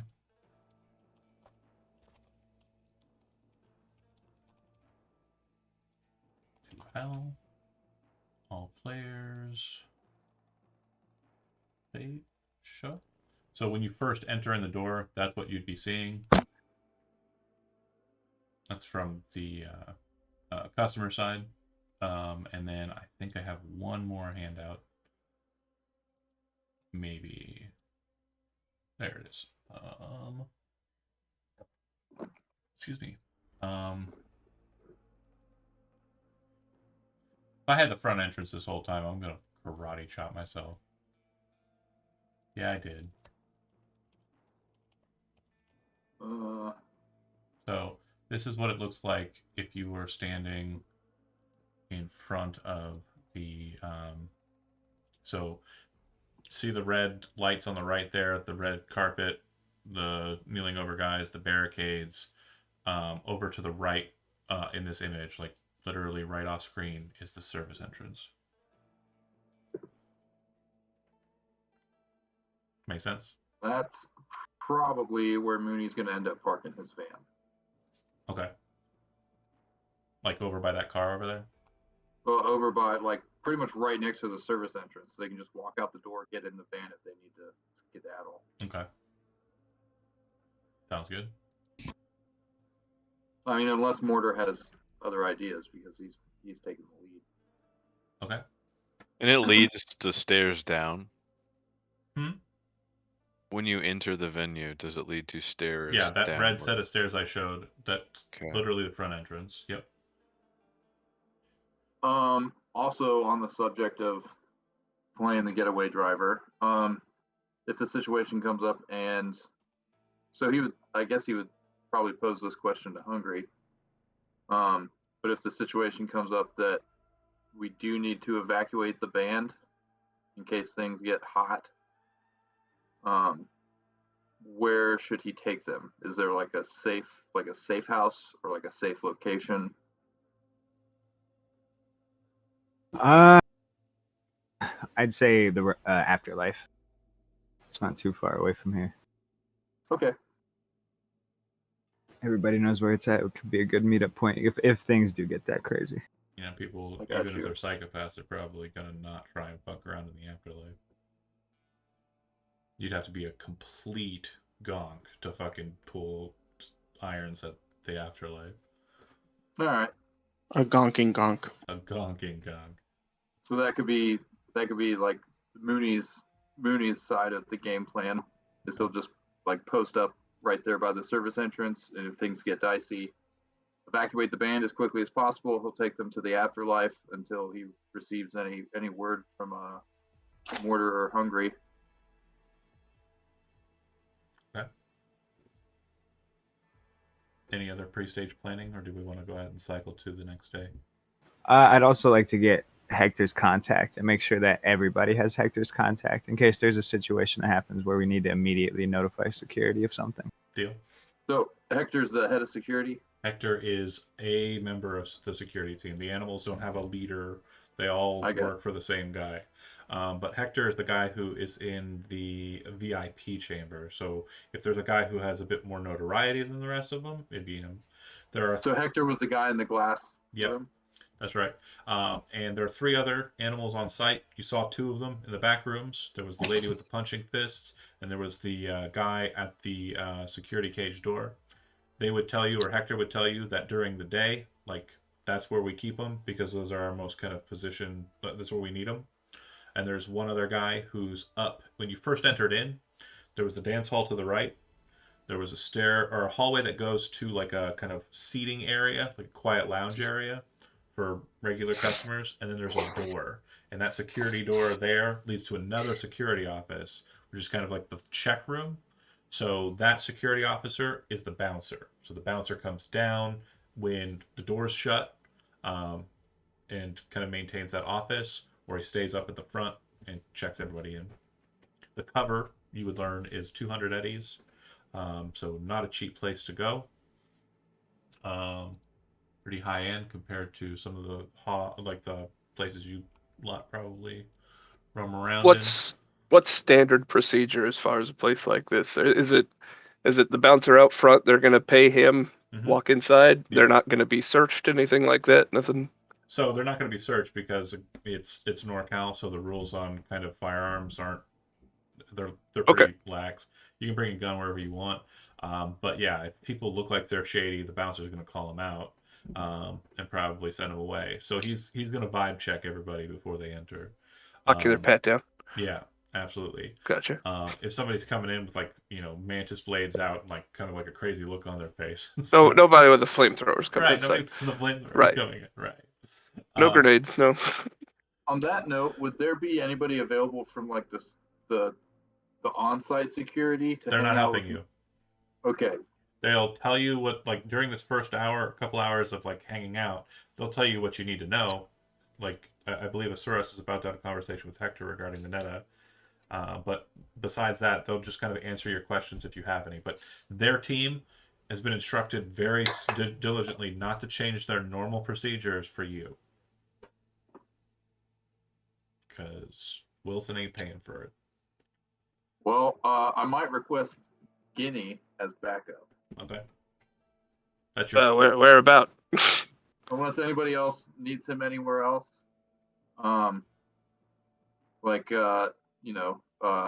Mooney and Guinea can kind of watch the service entrance where the band's going to be unloading and then reloading. And I guess for the sake of well, during the show, they're not going to be too many people going through the service entrance. No, Mooney's gonna be basically glued to that van. You're parked there, yeah. Yeah. So we might want somebody in the crowd, somebody backstage, and then That's somebody front of house. Yeah. But Mooney's gonna be back there making sure nobody's doing anything suspicious. Absolutely. I mean, we all have voice links, right? Yeah. Yeah, definitely. So we can that's part of agent, right? Yeah, so a thing you can do with your agent is you can make a hollow, and so you all know what that means is you're effectively creating a voice call where the persons that are on the hollow are effectively standing right next to you. So when you say something, they're going to hear you. They're not going to hear background noise, they're just going to hear you're talking. The other thing too is if you have a neural link and you have chirons, which is a type of eye gadget, you can also see their face kind of viewed from their cybernetics, so you can actually see in real time them talking in like your top corner and your chirons. So it just depends on what you've got equipped. If you have an agent, yeah, it's just like putting in an earpiece. It's connected to your phone. Well, the question goes to Hungry and then to Mortar. Where do you want us? I'll be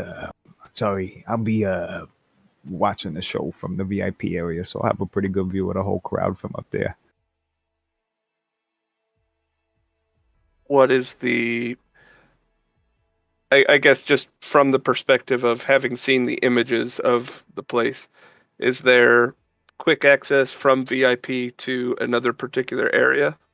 Say to the service terminal or to backstage, something like that? So VIP is going to be a direct shot downstairs or a shot upstairs. There are 2 floors. So the second floor has basically there's the stage. There's kind of like a buffer in the middle of the dance floor, and then there's a ring around that goes from that kind of like hovers over the outside of the dance floor. The VIP has a door that goes directly to the second floor. The second floor has its own bar and a lot of little lounge booth areas that are kind of comfortably kind of near the railing to look down at the dance floor and to look down at the band. There are 2 bathrooms upstairs.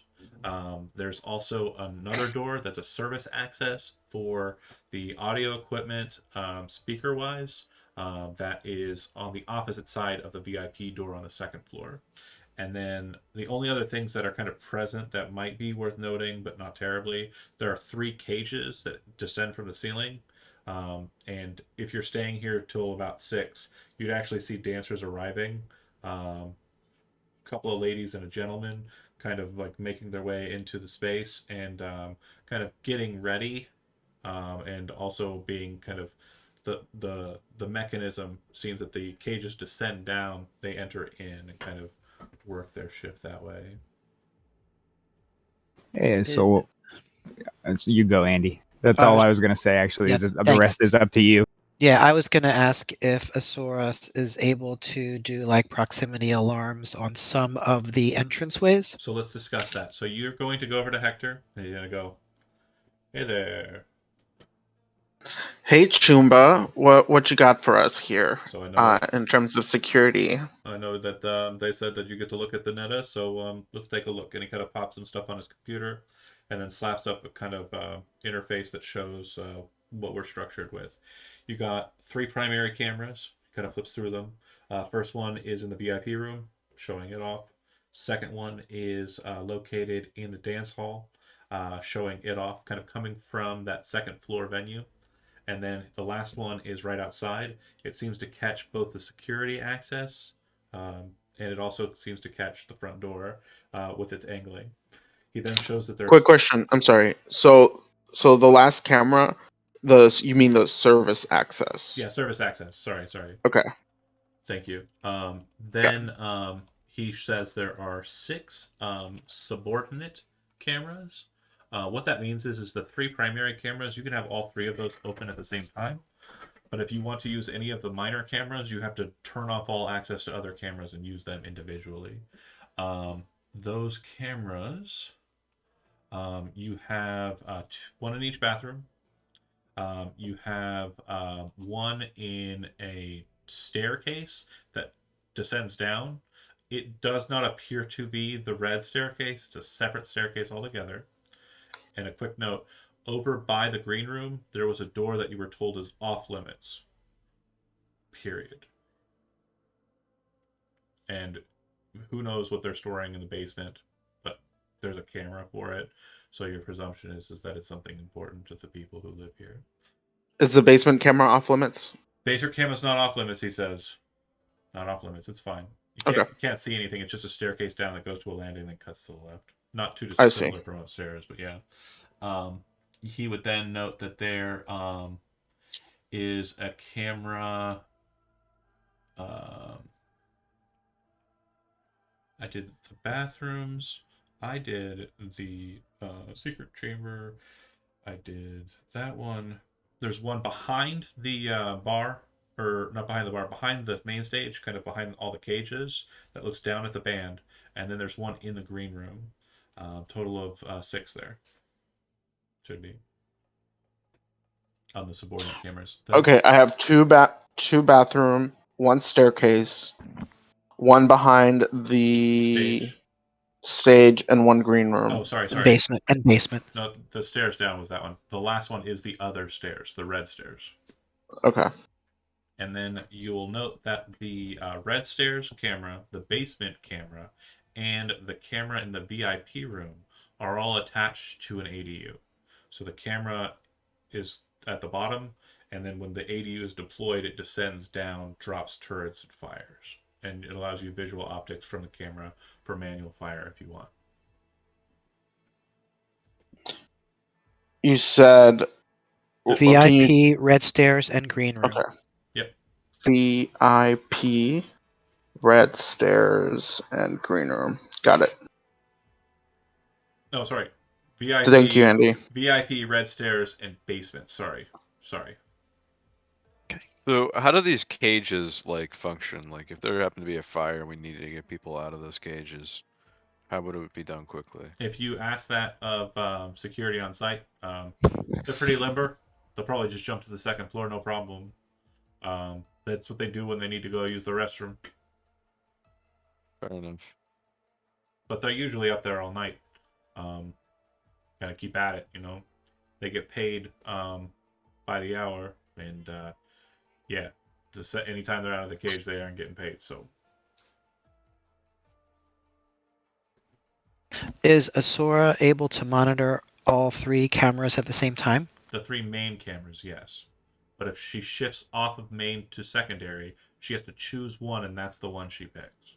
Yeah, I guess I was just asking out of character whether her Netrunner ability gives her like the kind of special focus to be able to do multiple things at once, like look at all 3 cameras simultaneously. It's a failure in the net architecture, not a failure in the runner.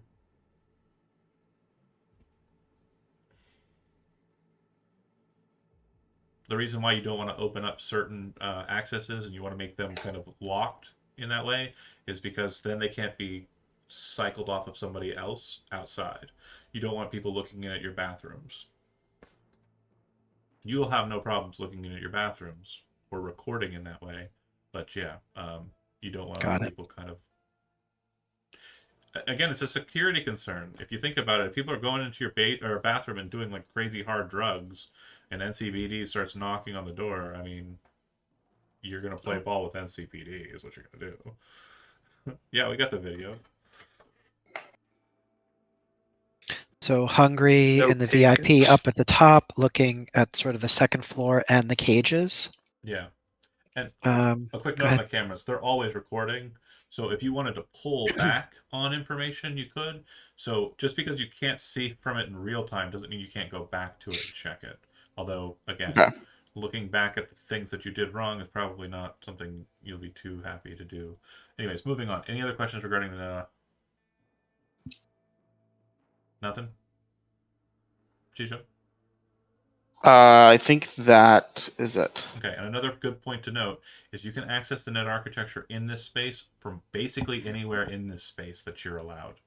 Um, you probably won't get a pickup in the service exit because it's a long hall that leads like kind of straight through the place. But everywhere else, you're close enough to an access point that you can tag it with a virtuality. Got it. All right. Team side, any other questions? Where do you want me? So it sounds like Mortar's going to be the one who handles who's where. So Hungry up top, again, looking at the second floor and the cages. Asaurus behind the stage. Makes sense. In the security area? Yep. Okay. I'm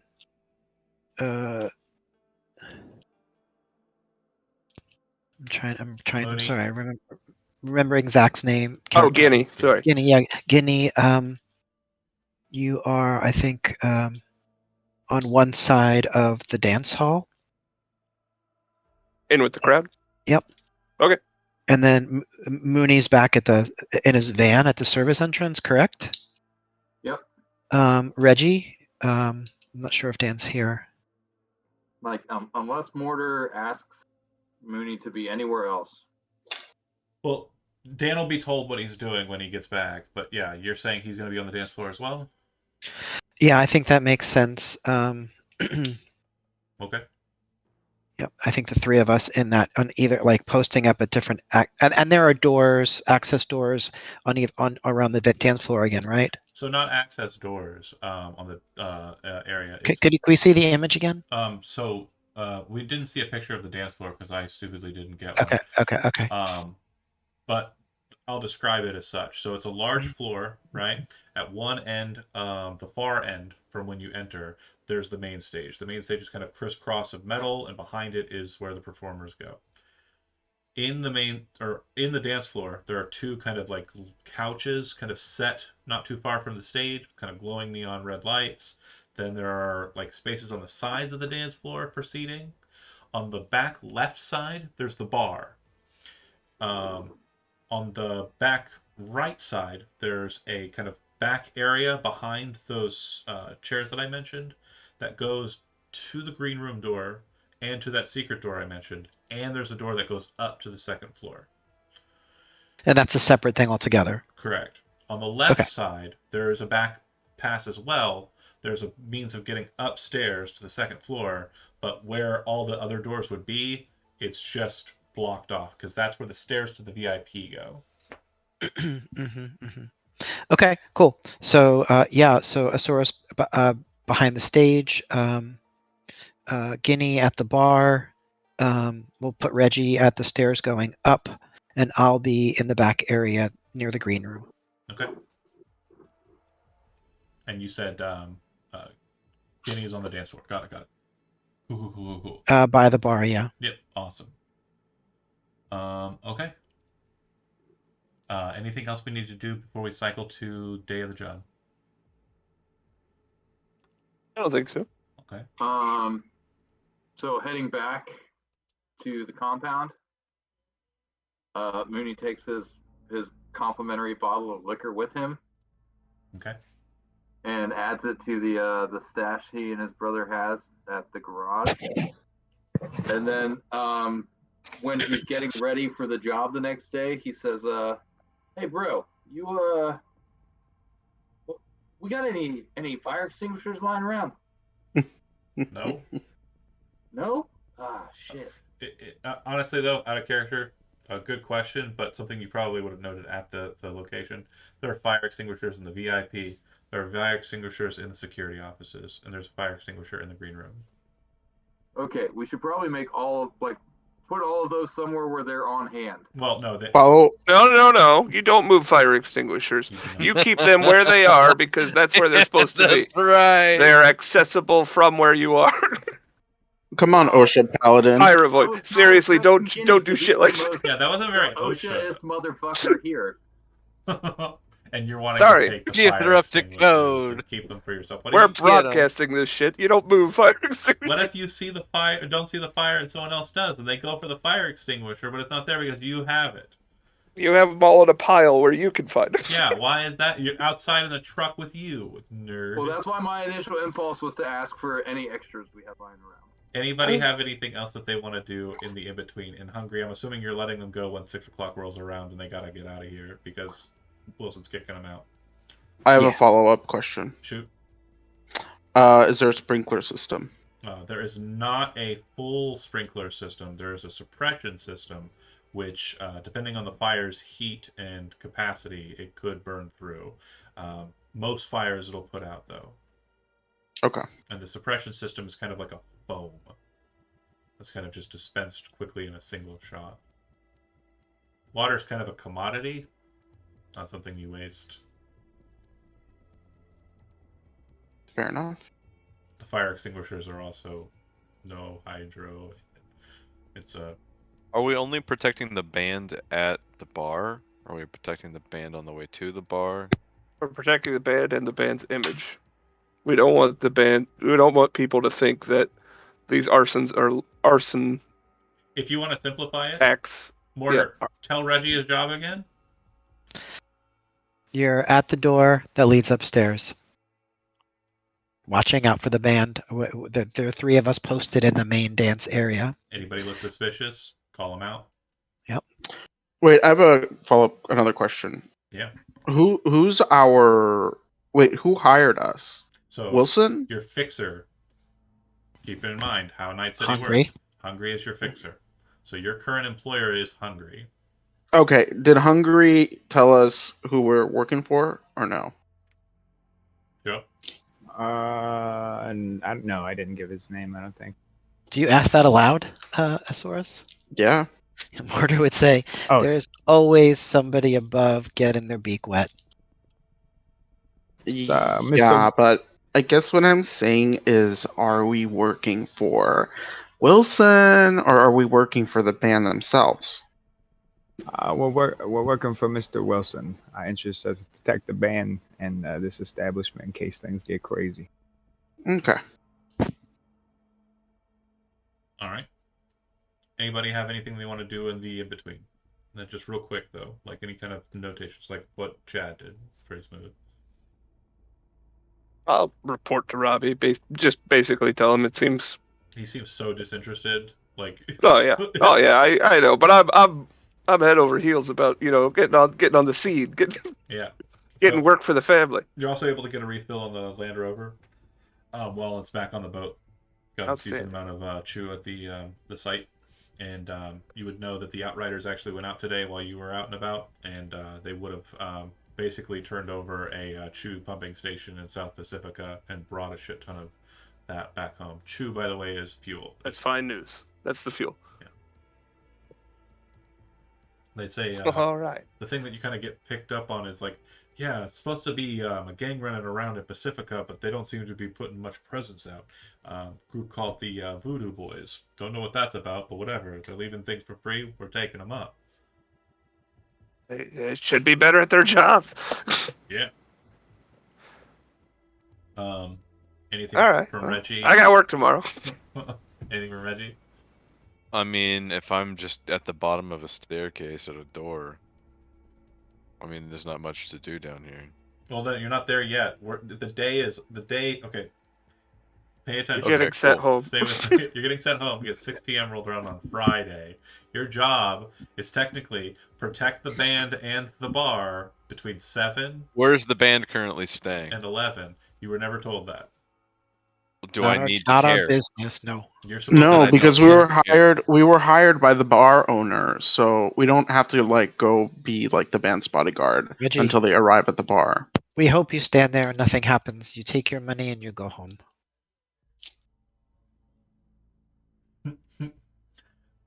Well, I'll go back to my apartment until I'm needed here. Alright. Yeah, Mortar's like fucking young buck solos wanting shit to happen. I'll be back. Alright. Arnold. You two head home to the I got an iguana to feed. you head to the mortar, the brick and mortar. Back home to the apartment, you two. Andy and Cheeto. Yep. Cool. Anything that you want to do on the way home? Any kind of just beats for flavor? No? Okay. Hungry? Anything that you want to do before you leave?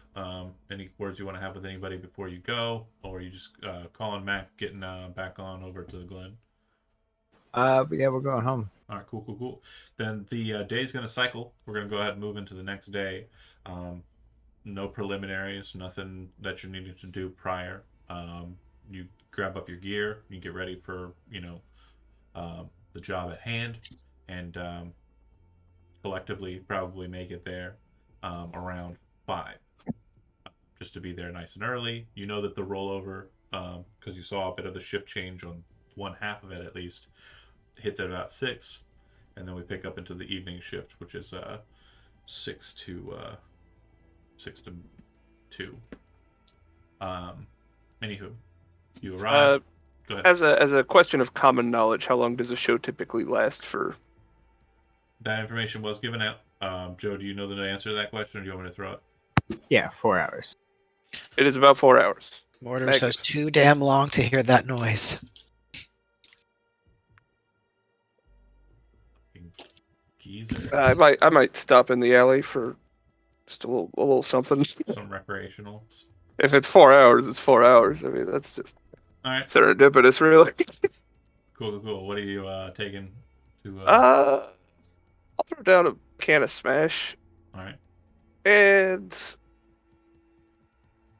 yeah, I'll do both. I'm gonna do a little Seth Coke. All right. I'll get the iPhone out. All right. Wait, this is before the gig? Nobody sees me. None of you are aware. You son of a bitch. I'm in an alley I'm too. not gonna be I'm in an alley 2 buildings down. Chill, daddy. Fuck. No. I didn't realize we were bringing lawmen on this job. That's a totally different member of this fucking whole thing. Okay, so perfect. We move into the night of the show. You don't even want me to roll for them? Oh, you do have to roll for them. Yes, please and thank you. I would love think if it they're both- affected his performance. That would be great.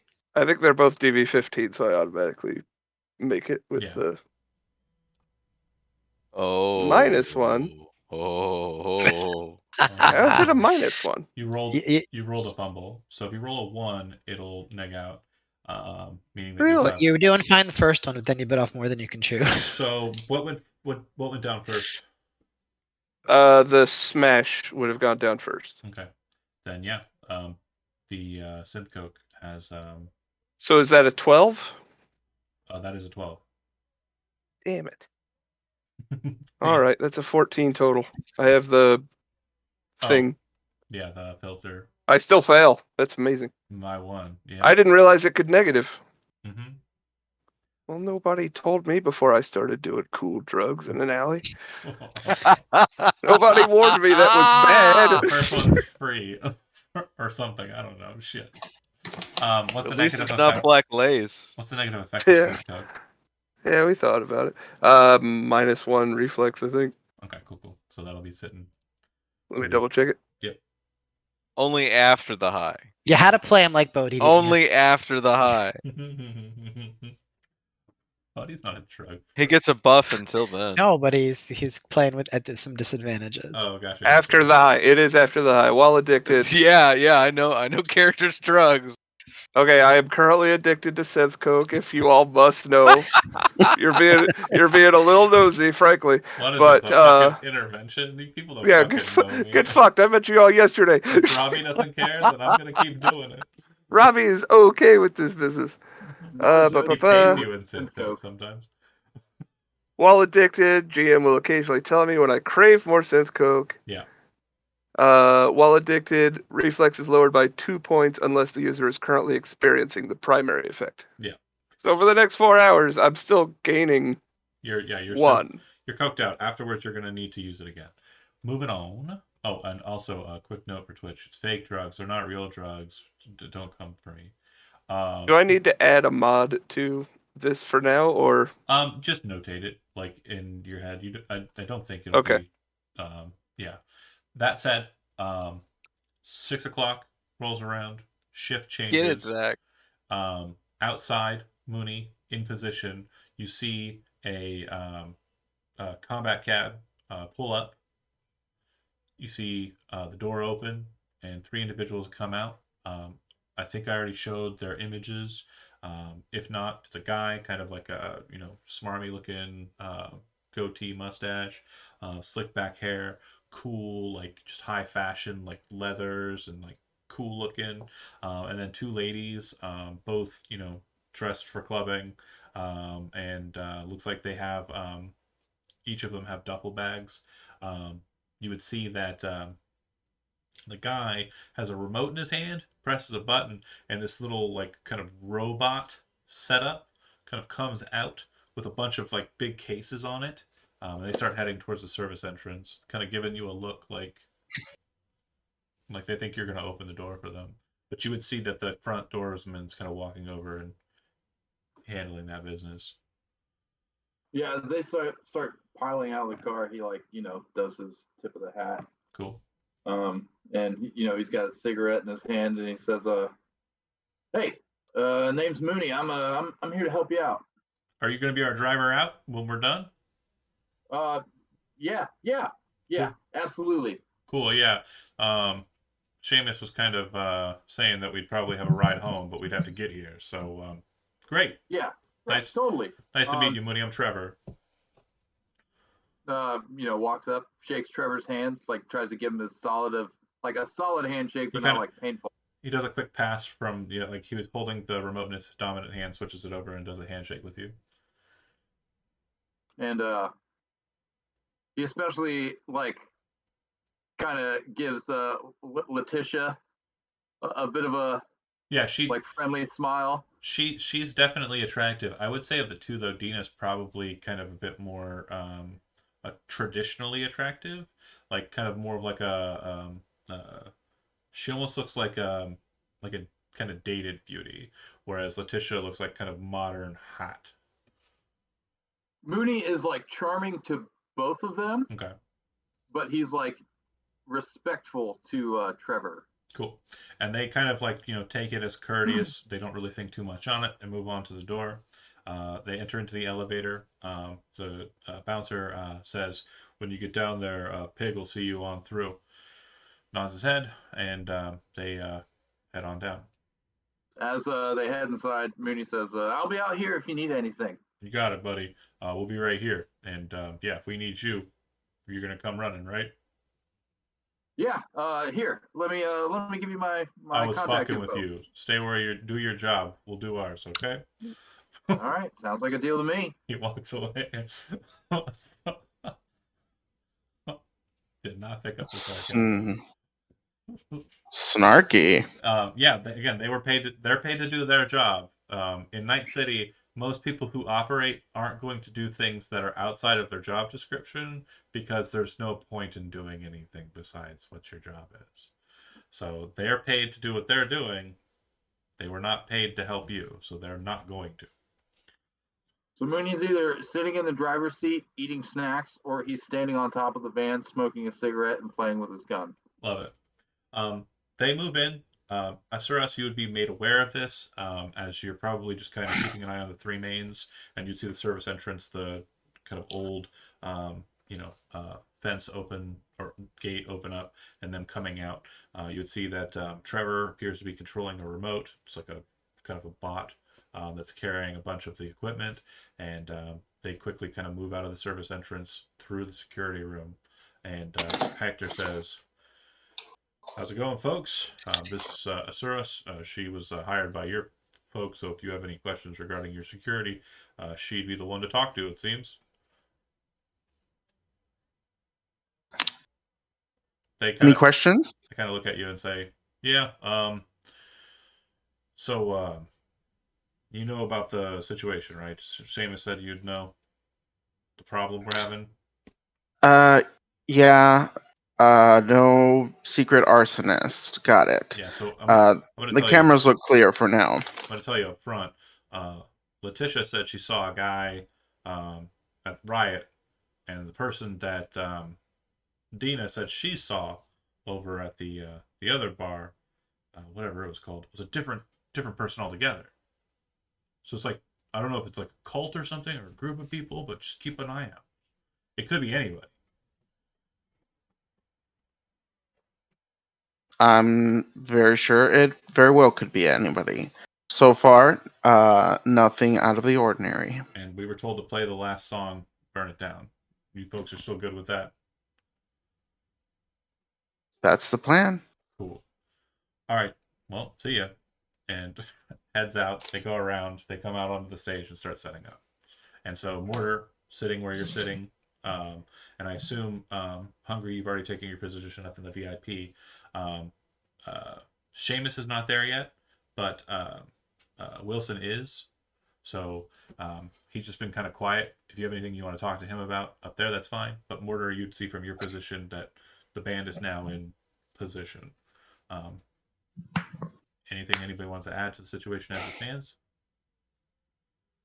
I guess I'm just mingling with the public. Yeah, nobody's in yet, so it's still kind of like the Oh, okay. set change. The doors open at I'll just sort of hang out at the bar. 6:45. They fill it out pretty quick because it's only like 50 or so people that can really kind of come in at the start of the set. But yeah. Mortar would message Asaurus and say, keep your eye on the dancers in the cages too. Got it. And you would have seen them load up. It's the same three that you saw yesterday, 2 girls and a guy. And then keeping kind of perspective, Reggie, you're kind of near the door, like the front door of the stairs, kind of going up there in. So you would see that from the back and kind of walking past Asuras would be the lady that I mentioned with the big boxing arms. She kind of walks over and opens up the security door at the front, not the security door that Asuras is in, and goes inside. She kind of looks at you and says, "Here," and throws you a key, card key. Says, "This will allow you access in here if you need anything." She kind of goes inside. Okay. All right, Reggie's got that card key at the front. So what is the room that the card key allows me into? The security room at the front. So there are 2 security rooms.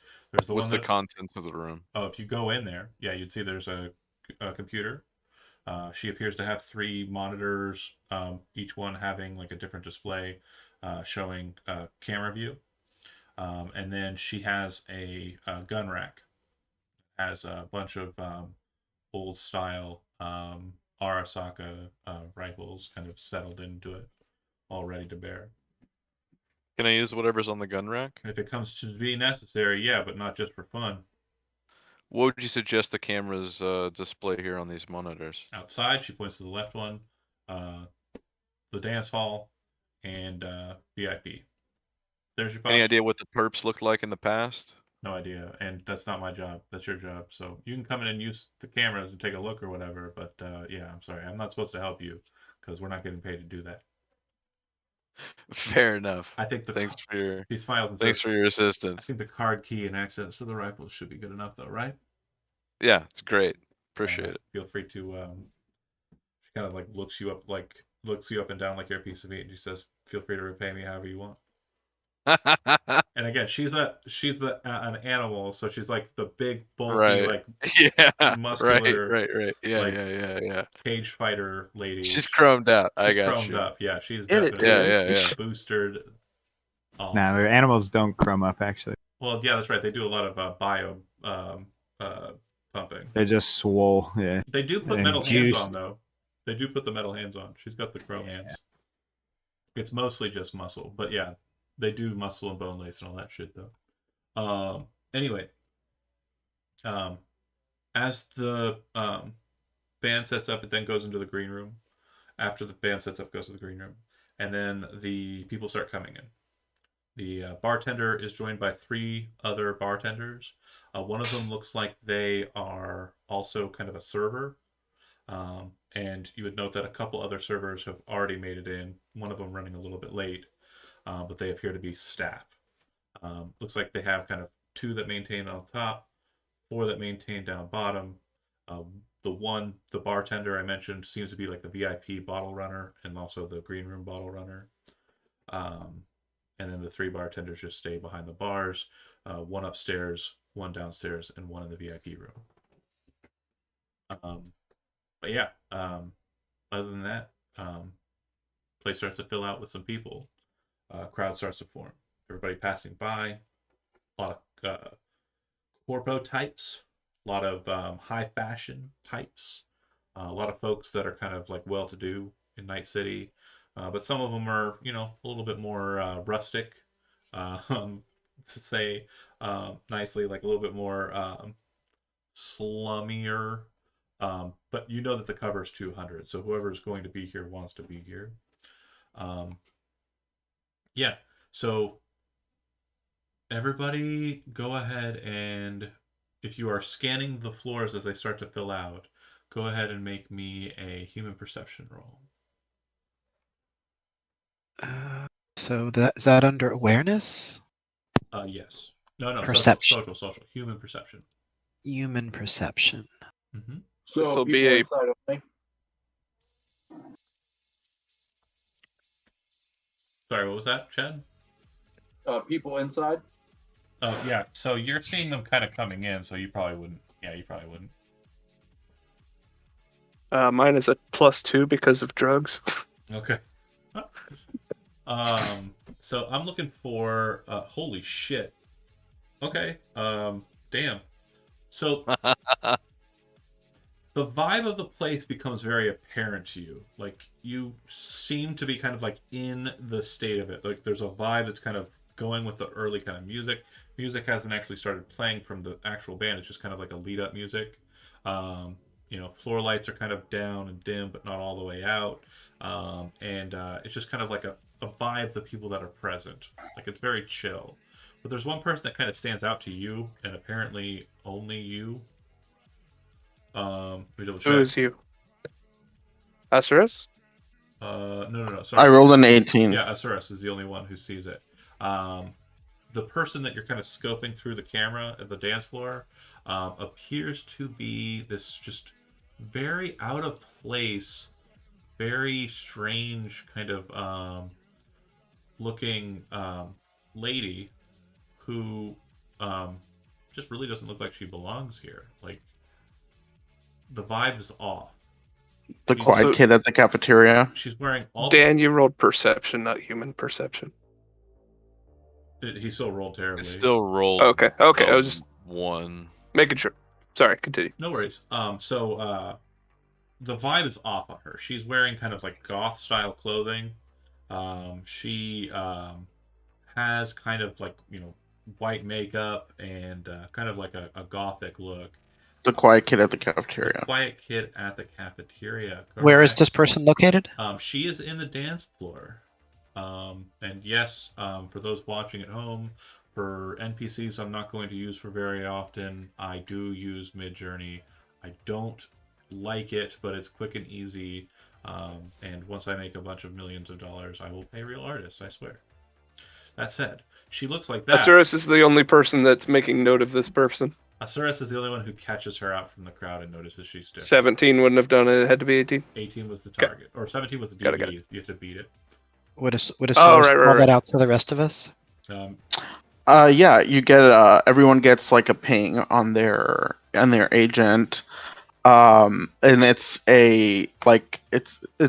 Asturas with her vision, like takes a little mini video clip of her and like highlights it and sends it out to Nice. everyone. If you So Reggie, I'm sorry, I was going to say Reggie, Guinea, and Mortar are in that room. Sort of would have be able to have eyes on this person then Absolutely. eventually. She kind of Okay. moves over to the bar, and it seems like she's kind of like muscling her way into the bar to order a drink. And the people that she's kind of coming up next to are a bit more like hoity-toity, well-to-do, high fashion, looking at her with like evil eyes, kind of like, you know, ill kind of like faces as she kind of approaches. She seems to be solo by herself. That said, Guinea's right there. I was going. Now that I was going to hold say on. too. I'm waiting. Let this dust settle. I was going to say too. Just a quick note for Asuras. Since you're linked in a holo with everybody, if anybody has a neural link and has some form of Chiron in their fiber optics, you can actually just feed the camera feed to them. Well, So I let's have say that, yeah. this. So who doesn't have a Chiron? I think Mooney. I have a Neuralink, but no Chiron. okay. Dan, do you have a Chiron? I think I don't have do. a Chiron. Okay, so it's just Mortar. Yep. So you're able to feed the video from the camera, and he can see Okay. that in like picture in picture. I still have to share. Okay, but I still have to share it with everyone else. They'll be looking at it on their And agents. And if you so have an, if you have an internal agent, you can also see it. Okay. Does anyone not have an internal agent? the Mooney only, has nothing. He has zero. the only from- person who has one is Is this like? Are we back in 2030 or what? bunch of All right, gods. we're poor and we need this job. We need this shop badly. You're paying rent. We're paying for our lives. Oh, we're old. Oh, we're old. That's why we have like bunkers. Right. more gear. Okay. So okay, Sorry. well then she will verbally say, "Look out for the weird goth girl." Well, like And you then- could see me on the camera. You could say like, "Hey, 3:00, Yeah, Mortar would goth say. girl." She would Hi, say, Guinea. "Look at the weird goth girl."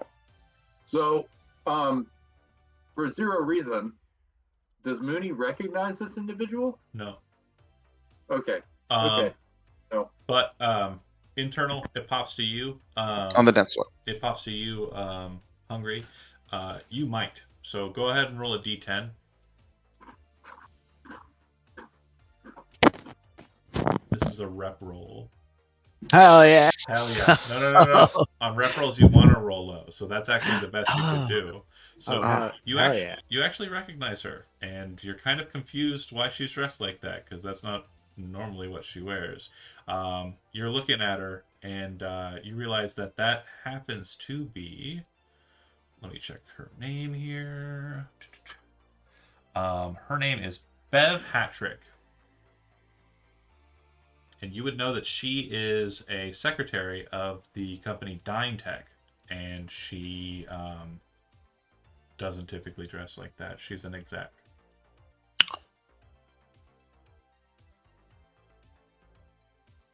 I mean, I would relay that information. Okay. Does it look like she's like bopping along to like? Wait, has the show started? The concert? It is just now doing so as you're all kind of spreading Okay. this information. Baby cat. Does it look like she's bobbing to the music, Yeah. or is she She's vibing. like She's looking around like She's vibing. It's just that her whole thing is like not what everyone else is kind of here for. They're kind of there's definitely a different kind of class, I would, for lack of a better way of saying it, that's kind of present here. It's like goth kid goes into like the jocks with, I don't know how. Yes. Goth kid that poses as a jock by day.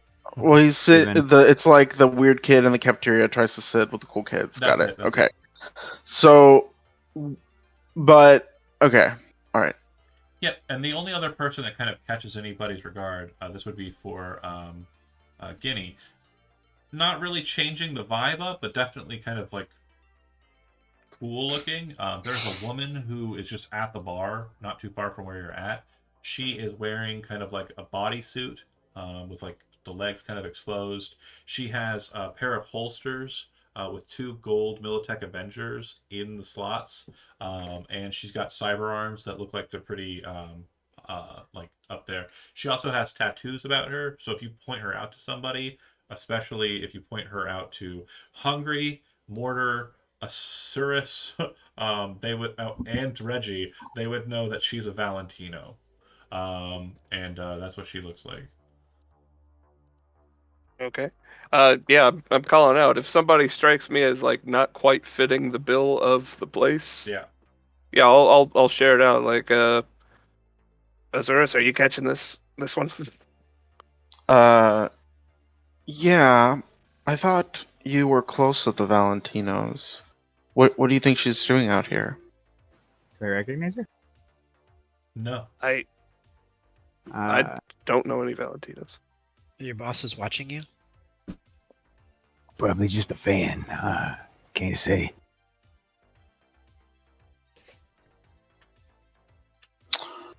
All right. So if that's that, we're gonna go ahead and get into the part where they are actually playing, and the experience they're in. John, Yeah. sorry to I got one last thing. So while like there's now multiple eyes on Mysterious Valentino and Mysterious Goth Girl, Asuras would kind of flit to the other channels Just to make sure there's nothing fucky. Gotcha. Nice job. Go ahead and make a perception roll for me. This I is perceive. straight perception. I perceive, but I Do not pretend I see. do not perceive. Hold on. I have to find it. Awareness. Bam. 20. Yeah. So there appears to be kind of like a strange guy who's kind of taken up to the second floor, who's not sitting anywhere. He's kind of like leaning on the rail, kind of watching the dancers. Just seems to be kind of strangely out of place, but not like alarm signals like the other two. He seems to be Okay. wearing kind of the right clothes, like he looks like he belongs here. But yeah, he definitely is strange comparatively. Okay. But not strange enough to merit like a bing. Your call on whether you think that's the case. Well, Hungry's up there. Well, Hungry's up in the Okay. VIP area. This person is actually in the kind of common area up top. I was under the impression that the VIP area could see that Yeah, can. from where the. Okay. Okay. So we'll also share that with Hungry. Yeah, and Hunger can actually step out to the VIP room on the second floor and go out onto that kind of little promenade there. And then push him over the balcony. Just throw him over the balcony. Yes. Just take him, bring him back to the security door, and slam his head in it. Whatever.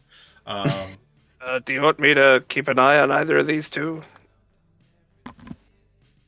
Yeah, definitely. The woman nearby you. They're both women. They're both nearby.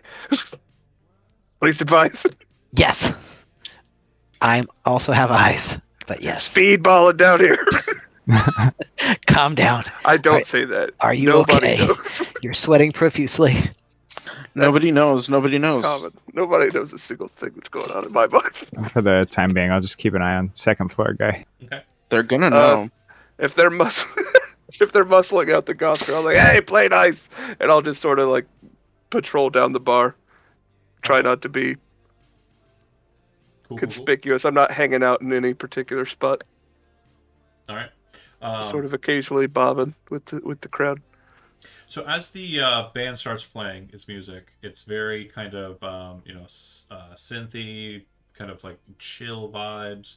If you're familiar with like the synth wave kind of stuff, it's got like Trevor something kind of vibes to it.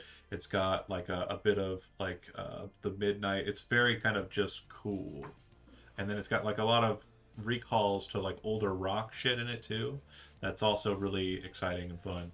But the main thing is they play their set, and throughout the entirety of it, it seems like there are not too many problems regarding the people out and about.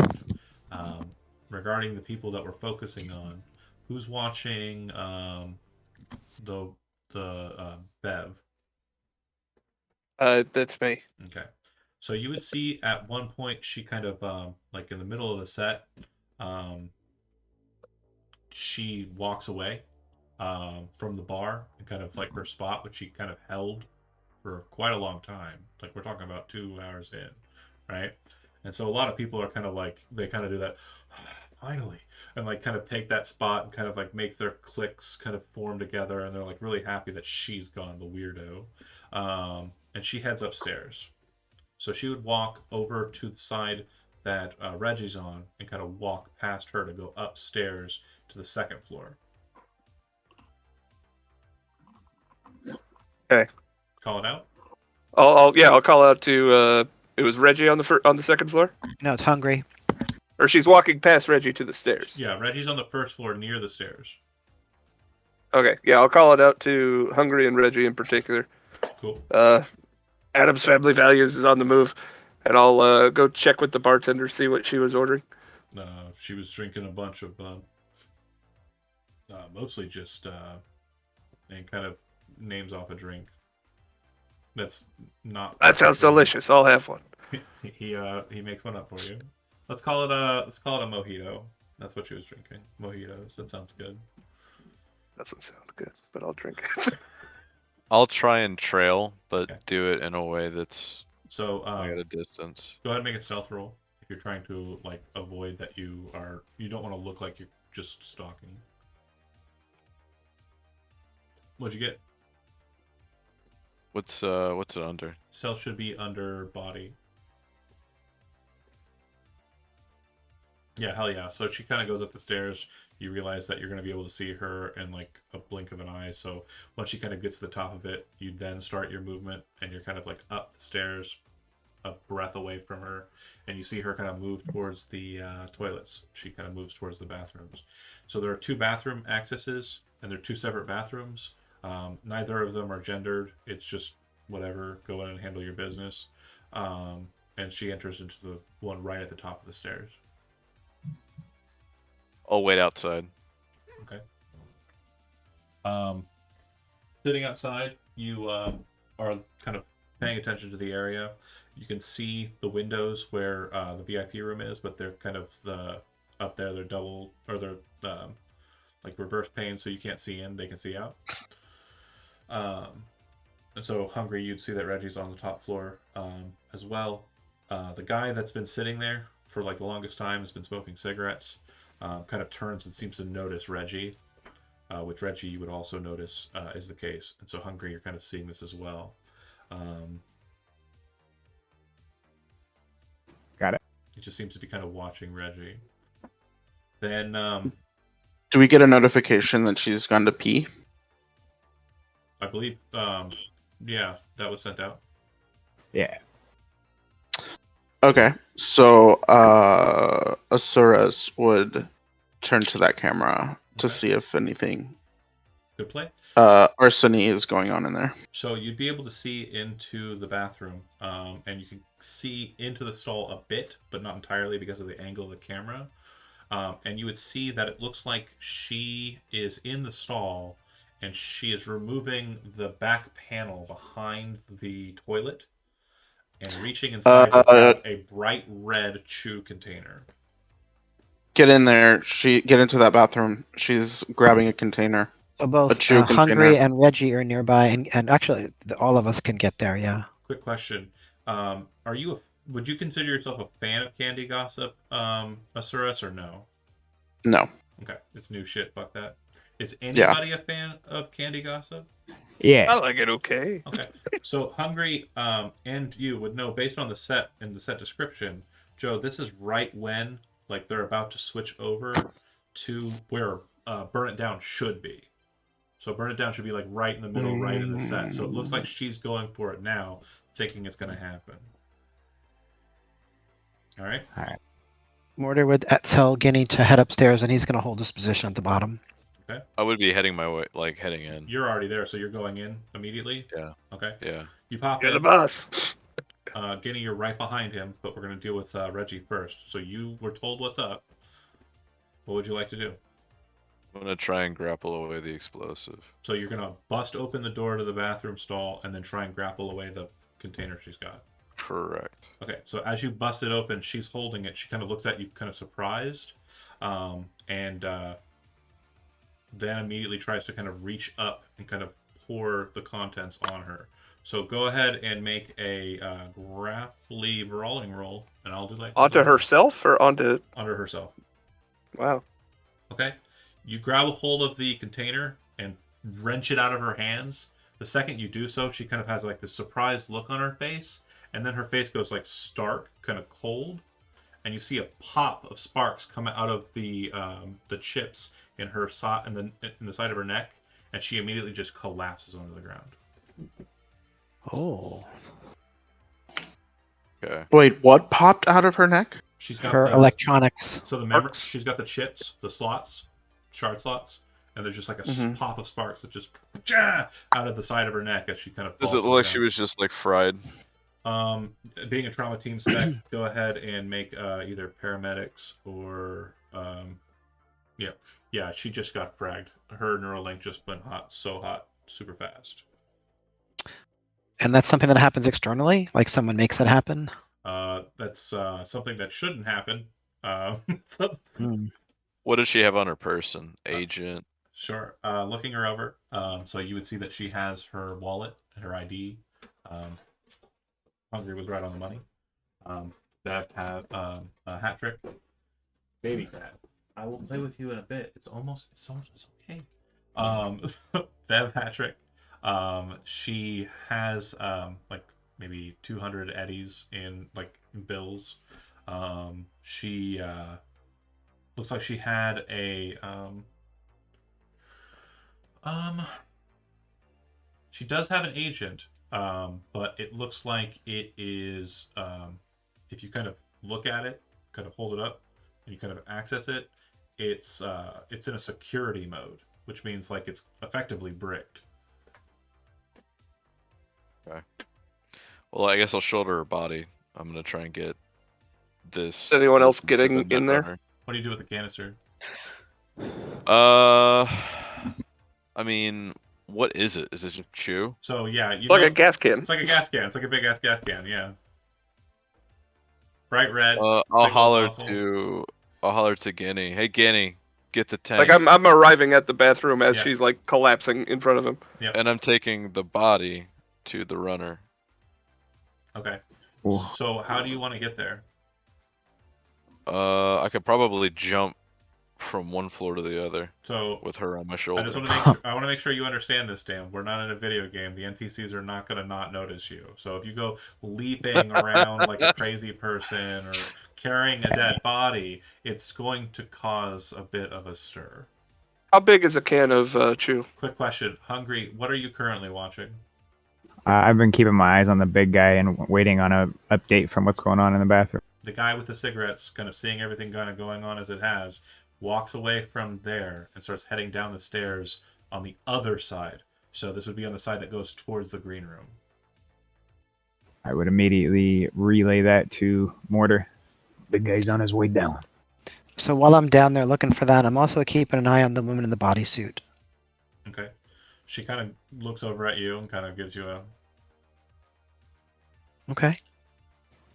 Do you continue keeping an eye on her, or do you focus on the stairs as he's coming down? I'm focusing on the person coming down. He sees you focusing on him in the stairway, and the music has kind of risen to a bit of a more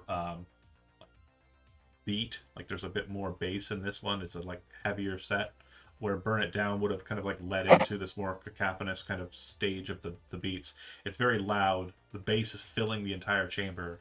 He looks down at you, and you look down at or look up at him, and you realize that he's going for his gun. Okay. So before we get started on me Okay. having a quick firefight with you, I need Yeah. you to tell me how you would have allocated your points in combat sense before the fight. Okay. So honestly, that's a thing that I forgot that one has to do. Okay, no worries. So can you walk me through it real quick? Yeah, absolutely. And it's good for other solos who are watching. If you click on combat awareness roles in the middle, you'll see that there are points that can be actuated towards specific things. You can raise your initiative reaction. You can raise your threat detection, which is probably where it was at, in all honesty. Yeah, Um, I would say you probably had your points in threat detection.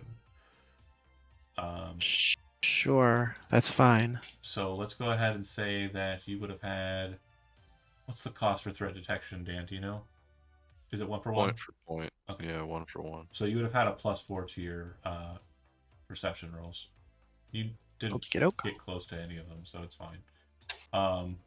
So that said, during your turn, you can use an action to change from threat detection to different functions. If you want precision attack bonus, you can change it. It'll be 2 points for 1, so you can put 2 points bonus in your attack rolls. You can also change it to initiative reaction, which you should do before combat, but we're not going to allow you to do here because you were. That's fine. paying So we'll just attention. put it in a precision attack. Yeah. So go ahead and make an initiative roll, Okay, so where is that? Okay. and I'll go ahead and pull. I got a 10. Okay. Cool. And then no. You got a 7 minus 10, so you got a negative. How is that You possible? fumbled. I fumbled. Yeah, you Fumble rolled. was a negative. You rolled a 1. I learned it doing drugs. I rolled a 1. Okay. Okay. So Don't do coke. Everyone kid. laughed at me. he is Drugs are apparently educational. probably That'd be going great. to be going a bit faster. Uh-huh. Yeah. Okay. So he sees you, immediately draws out a massive pistol, and he will go ahead and shoot that pistol at you. So would I have been able to do any of the things that I would normally do, like take my combat shield out? Well, no, you Or haven't. is That's it- an action. But what Okay. you can do is if you have a reflex. What's your reflex? What is my reflex? 8? Okay, so you can actually dodge bullets. So if you'd like to go ahead and make an evasion roll, you can attempt to dodge this shot. The DC or the difficulty value for you to dodge it is you need to roll a 20 on the nose. Is that a body? Evasion would be under fighting. Fighting. Okay, so you do not dodge it. He hits you square in the chest, and you take 11 points of damage to the chest. If your SP value is higher than 11, or is exactly 11, you take no damage. What is my SP value? Where is that? It should be under your armor jack, which will be Gosh. on the right side of the map, or right side of It the. is 13. Okay, so you take no damage, but your armor ablates twice. So you'll now have an 11. Mm-hmm. As he hits you, being a smart solo, you realize that the pistol he just shot you with is a massive heavy handgun known as an Overture, and it appears to have armor-piercing rounds in it.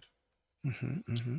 The shot is loud, but it's not so loud that anyone else in this place hears it due to the loudness of the bass.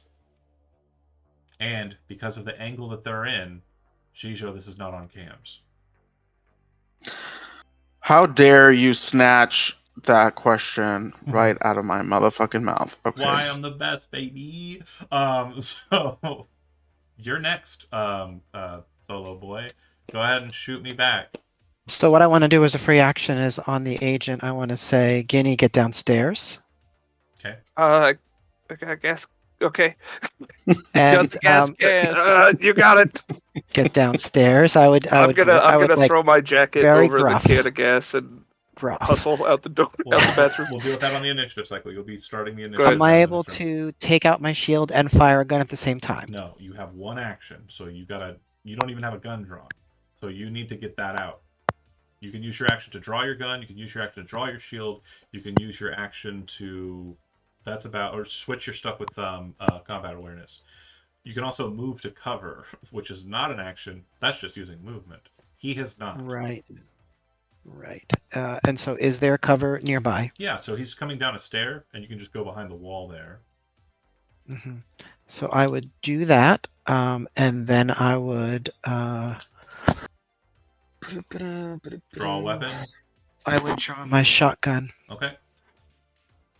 And then he comes down the steps, comes around the cover, kind of just pulls the gun out, points it directly at your head, and will pull the trigger.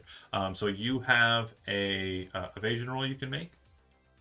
So he's able to get behind the cover. He and ran do down that. the steps and did it. Yeah, it's not terribly hard to do it.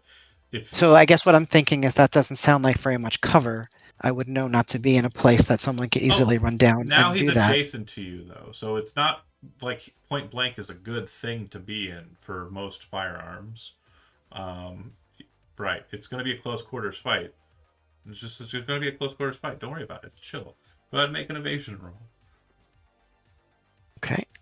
Spend your luck. And if you want, you can spend luck to make it even better. Oh, there's luck. Where's that? So you should have luck points, and it's spend 1 for 1 to pop. Okie dokie. So what happens? He's firing. Is that or I'm doing evasion, right? So I'm firing, and I'm going to go ahead and click the attack roll here. I got a 30, and then you're going to need to go ahead and make an evasion roll. Oh my god. So I'm just saying again, it doesn't seem like a lot of sense what just happened. He's very fast. Mm-hmm.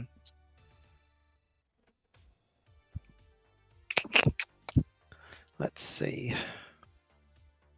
Fighting and How close am I to this? You're still upstairs. Can I be moving on the gunfire? So You're carrying an unconscious, maybe dead I'm woman. dropping the dead body. Well, There's again, you can't hear it. You're not aware of it.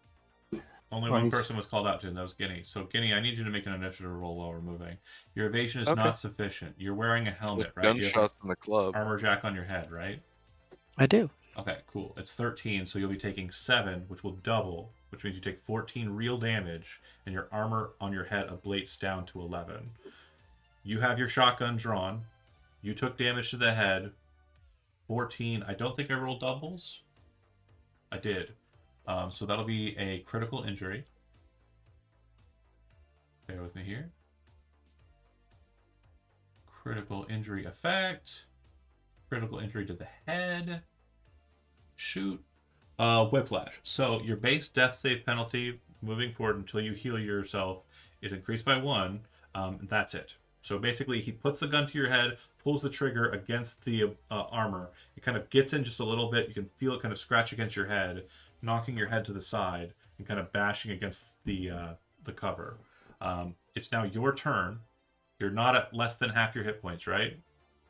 How many did I take altogether? Total of 14. So you're probably not even close. So you have no penalties to your attack roll here. You have a shotgun. I'm assuming it's loaded with slugs, or is it loaded with shells? Your choice. What is the difference? Slugs are for kind of like single target fire. Shells are for like a big blast effect. Slugs. I would assume that would do more damage, right? Yeah. Guinea, you got an 11 on your initiative, right? 12 because drugs. Okay, so then actuality, you're going to go first because I got an 11 on mine. So, no, I just went. So you would have gone before me when I started. That's my fault. That's me fucking up. You would have moved. Okay. Are you running to get to him? Running is I guess I'm... Running's an action. If you want to move quickly and draw your weapon, then you'll have a gun when you get there. I won't have a gun. Okay, then you're running. So then you're... I'm setting down. I'm throwing my jacket over the can of chew, and I'm running towards him. Okay, so Reggie, you see him bolt out of the room, and you are able to run down the stairs because, again, we're in close proximity here, and you're pretty fast, right? Movement of 6 or better? You're talking about me? 7. Yeah. 7. Sorry, you're super good. You run, and you're literally right behind the guy, like literally like over top of him. Your action is spent, though, but you're right behind him if you want to be. If I see him while I'm running, I'm calling out to literally everyone. Okay. But calling Azuras by name, eyes on me, looks like... Sorry, I'm terrible with the names today. Mortar. Looks like Mortar's in trouble. Cool. And you're zipping down to him. So then my guy went, and that was the shot in the head. So you watch that point blank. And then, Andy, it is your initiative. Shotgun out. Go ahead. Shell or slug. It looks like you went Be so careful. Be so careful. You went with slug. You weren't aiming for the head or anything. You just went straight for the body, right? Yep, we're not trying to be fancy. He does not have a reflex of higher than 8, so he cannot evade. And you are within 6 meters of him, so point blank. 13 was the DV. You beat it. You dealt 22 damage to his chest.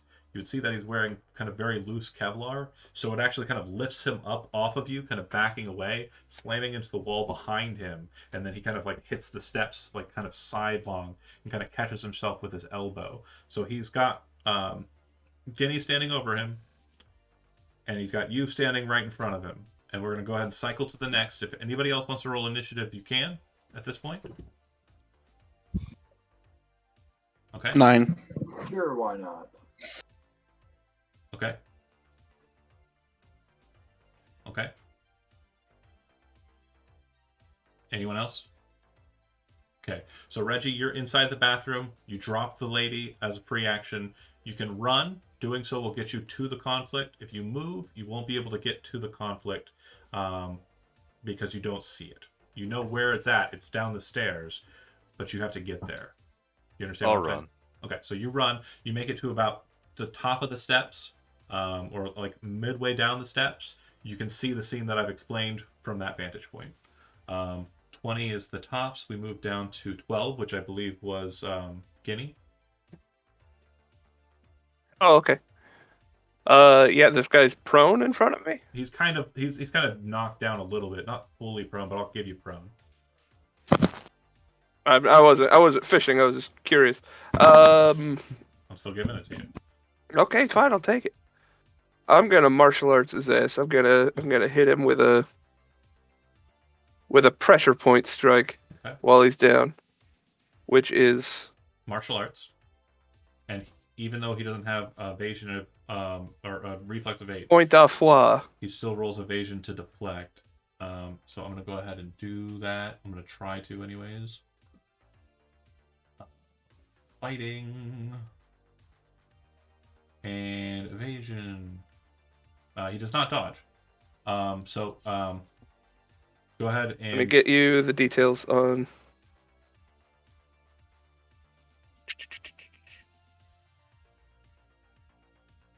Target suffers the spinal injury, critical injury. Okay. In addition to martial arts attack damage. Go ahead and roll the martial arts attack damage, which would be 2d6 plus. What's your body? 8, so it'll be plus 4, I think? 6. I'm sorry, 6. Oh, so it'll be plus 3. Okay. 2d6 plus 3? 2d6 plus 3. 12. And martial arts does get through armor like a melee weapon. So that will be half his SP value of 7. So that'll drop down to a 3, but his armor's ablated. 1, because the shotgun shell. So 6. So it's still 3. So he'll take 6 points of real damage. And that will... And spinal injury. He'll also take damage from the critical injury he's doing too. Right. Well, no. It inflicts the text of the spinal injury, not the additional damage. I believe. I thought when you take I don't know how injury, critical take injuries work. damage Let me in go ahead. addition. No, I know when you deal one naturally, not when you imply one with a martial arts. Okay. You're applying the damage type, or not the damage type. You're applying the special text for spinal injury. So yeah, I've got it. It's good, but it doesn't matter because that was actually enough to kill him. So you kind of see him drop down, kind of spun a bit, and as he kind of starts to lean in forward with the pistol reaching up towards, you kind of slam like the point down into the back with like kind of, actually this would be the kick move. So you kind of just snap kick him in the back, and you just hear him kind of clack and drop. I'm just throwing a knee into the small of his back as he's falling into me. Mortar rubs his head and pats Guinea on the shoulder. You're gonna be okay. Yeah. As you kind of murder the guy and everybody kind of convenes over there, you would note that you can kind of move him into... Hold on. Convening. I wanted to keep eyes on that Aldecaldo lady. Oh, she's still just sitting at the bar. Valentino? Oh, okay. Never mind. Oh, Valentina. I'm sorry. Yeah. Okay. I'm making sure I wasn't confusing. Yeah, she's just sitting at the bar. Go ahead. So what is the crowd doing during all of this? Sorry. Joe, what would On you my say? action, I just wanted to relate to Wilson and Hector that there is a would-be arsonist down in the bathroom, zeroed in the bathroom, and I think we're engaging with another one on the bottom floor. Wilson says, keep it quiet. Seems going pretty good, so... Aye. Basically, once he receives word that shit's starting to pop off, the first thing Mooney would do he would kind of scan the street. Yeah, just to nothing. make sure there's nothing suspicious going on out where he's at. Yeah, nothing. It surprisingly good catch. I'll be completely honest. Uh, the scenario outside is pretty quiet. Yeah, pretty chill. Actually, the only thing that you kind of see of note that's like, ooh, interesting, is you see a couple of cops kind of pull up to the corner of the street across the way, and they appear to be kind of like putting down a crime scene. You didn't see it, like you don't know what happened there, but there's a dead body. Now that you look over there, you're kind of like, where the fuck did that come from? And it kind of looks like it's just splattered all over the pavement, like it fell from a great height.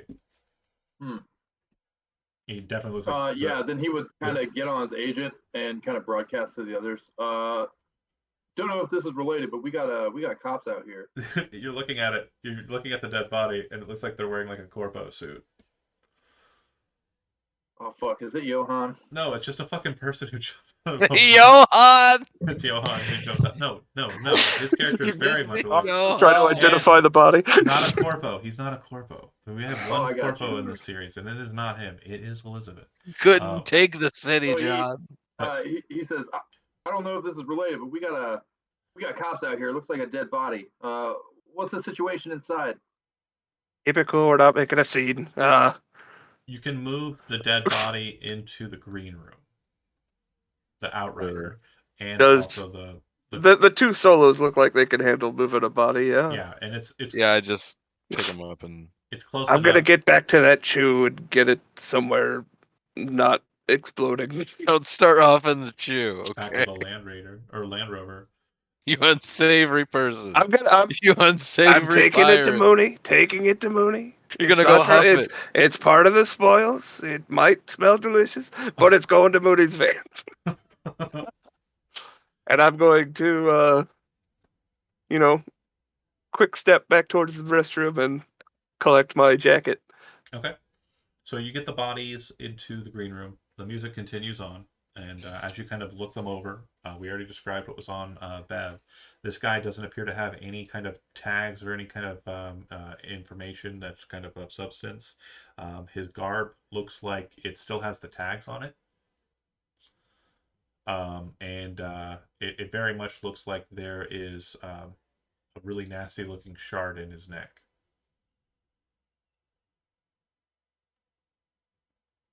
Muted, Chicho. It didn't activate? It didn't pop him, no. Okay. So I would want to take that. I'm not going to just be like, flip it in mine and be like, oh, what's in here? I'm going to take it and like analyze it later. If you make it over to the green room as this is all kind of going on, Mhm. you kind of look over the shard. And when I say it's a nasty looking shard, I mean like it's old tech. It looks like someone shoved this bad boy in there and kind of like locked it in with welds. So when you kind of like pop it out, you got to bring out a tool and kind of like pop the welds and like shift the shard out of the socket. Gross. It's not gross. I mean, it's just metal and It's kind of gross. computer shit. It's A not little like, gross. I think that would feel gross, like right? pulling it out of the neck with the welds Like on it. versus like a really like cool, like smooth modern one where it's just like in and out. Yeah. It definitely looked like it's an old shard that was kind of slotted into place, like welded to lock in. So when you pull it out, like you would note that Bev's, it does appear to have detonated, but it seems to have had a similar kind of formation. The information you can kind of quickly glean on Bev Hattrick is she's a secretary at Dynetech. She has no criminal record, no history of mental illness, nothing. Like you're trying to pull anything from, information regarding her, and she is as boring as it gets for a Night City person. She works in for a corpo firm, and she is kind of a known person to people who are kind of in the know around the Glen. The main reason why is because Dynetech does a lot of investing in and around, which is why Hungry was able to kind of spot her out, despite her looking a bit different than she should. Just a familiar face from some random meeting you had a while ago. But Wait, I'm sorry. A quick question, just because my brain. Yeah. Did the guy have the same shard? Yeah, they both had the same shard. One popped, Okay. one didn't. Got it. Okay. Right. So So I have the guys that I can analyze at some point. yeah, Okay. you would know that Hungry would know that Bev works again at Dine Oh, I see the angle already. Do you? Oh yeah. Okay, all right. She works at DyneTech, and she is just a secretary, but she's a secretary to a very specific office. The office in question is connected to an exec that does business with Biotechnica, and kind of coordinates with that larger corporation. Kind of acts as a firm that helps keep them all organized. And you remember doing business with this individual, this individual's boss. The guy's name is on my notes here. Hold on. 1 second here. Veronica Stiles. All right. And so she works for Dynatech, or Dynatech, and they're kind of in the business of electronic security regarding data entry and maintaining data. Okay. So as the rest of the night continues on, set continues. They move towards the finale. They play Burn It Down, and they play it like at first kind of nervously, but as people starting to get into it and no fires are kind of like being let out, they kind of get really into their own set and like really feel it out for the end. Closing super strong and lots of applause, and they then go through the process of closing it out for them. The music goes back to the house music that was playing before, and they move into the green room, where I believe there are some corpses. Unless you're wanting to unless you're wanting to try and move those out before the set's over. I mean, we do know a buzzard. I like to think that we're aware that the set is ending and we don't want the band to have to see all this. I mean, our job was to keep an arson from occurring. This was allowed from Sure. Asuras. Our job is not to pick up corpses. Call the what do you call it? Scrapper? Yeah, Ripper whatever. Dog? Cleaner? Hey, Mooney. Well, no, not Ripper Docs. Isn't there a service that takes care of corpses? That's Yeah. different. Oh God, you're right. I know a guy. Yeah, it doesn't look like they have much in the way of like. So do I. It's called the Ocean. You used it. It doesn't look like the guy has much in the way of usable cyberware. The Neuralink, I believe, Asuras would kind of note is compromised, even with the shard being pulled. It's probably not a good idea to kind of do anything with that guy's cyberware. And then it's all fucking done. Like, there's no usable scrap here. All right. You would know that as a trauma team. They fragged her, and that guy is. Why did they frag her? I don't know. I'd ask Wilson. So, do you want me to call the cops after the show's over and it starts to die down? No, I'd rather there not be any heat on it. Actually, if you can just move them off site, that'd be fine. Yeah, not a problem. And then the set continues to be over as you kind of move them out, get them through the service entrance, and then out and out. Yeah. He at the end of the set, once everything's kind of done and like they're starting to tear it down, he kind of looks over at you and he says, I wasn't expecting anything crazy, and nothing crazy happened, so good job on you. He looks over at Seamus. Tell your publishers they want to have any of your other bands around here. Set them up.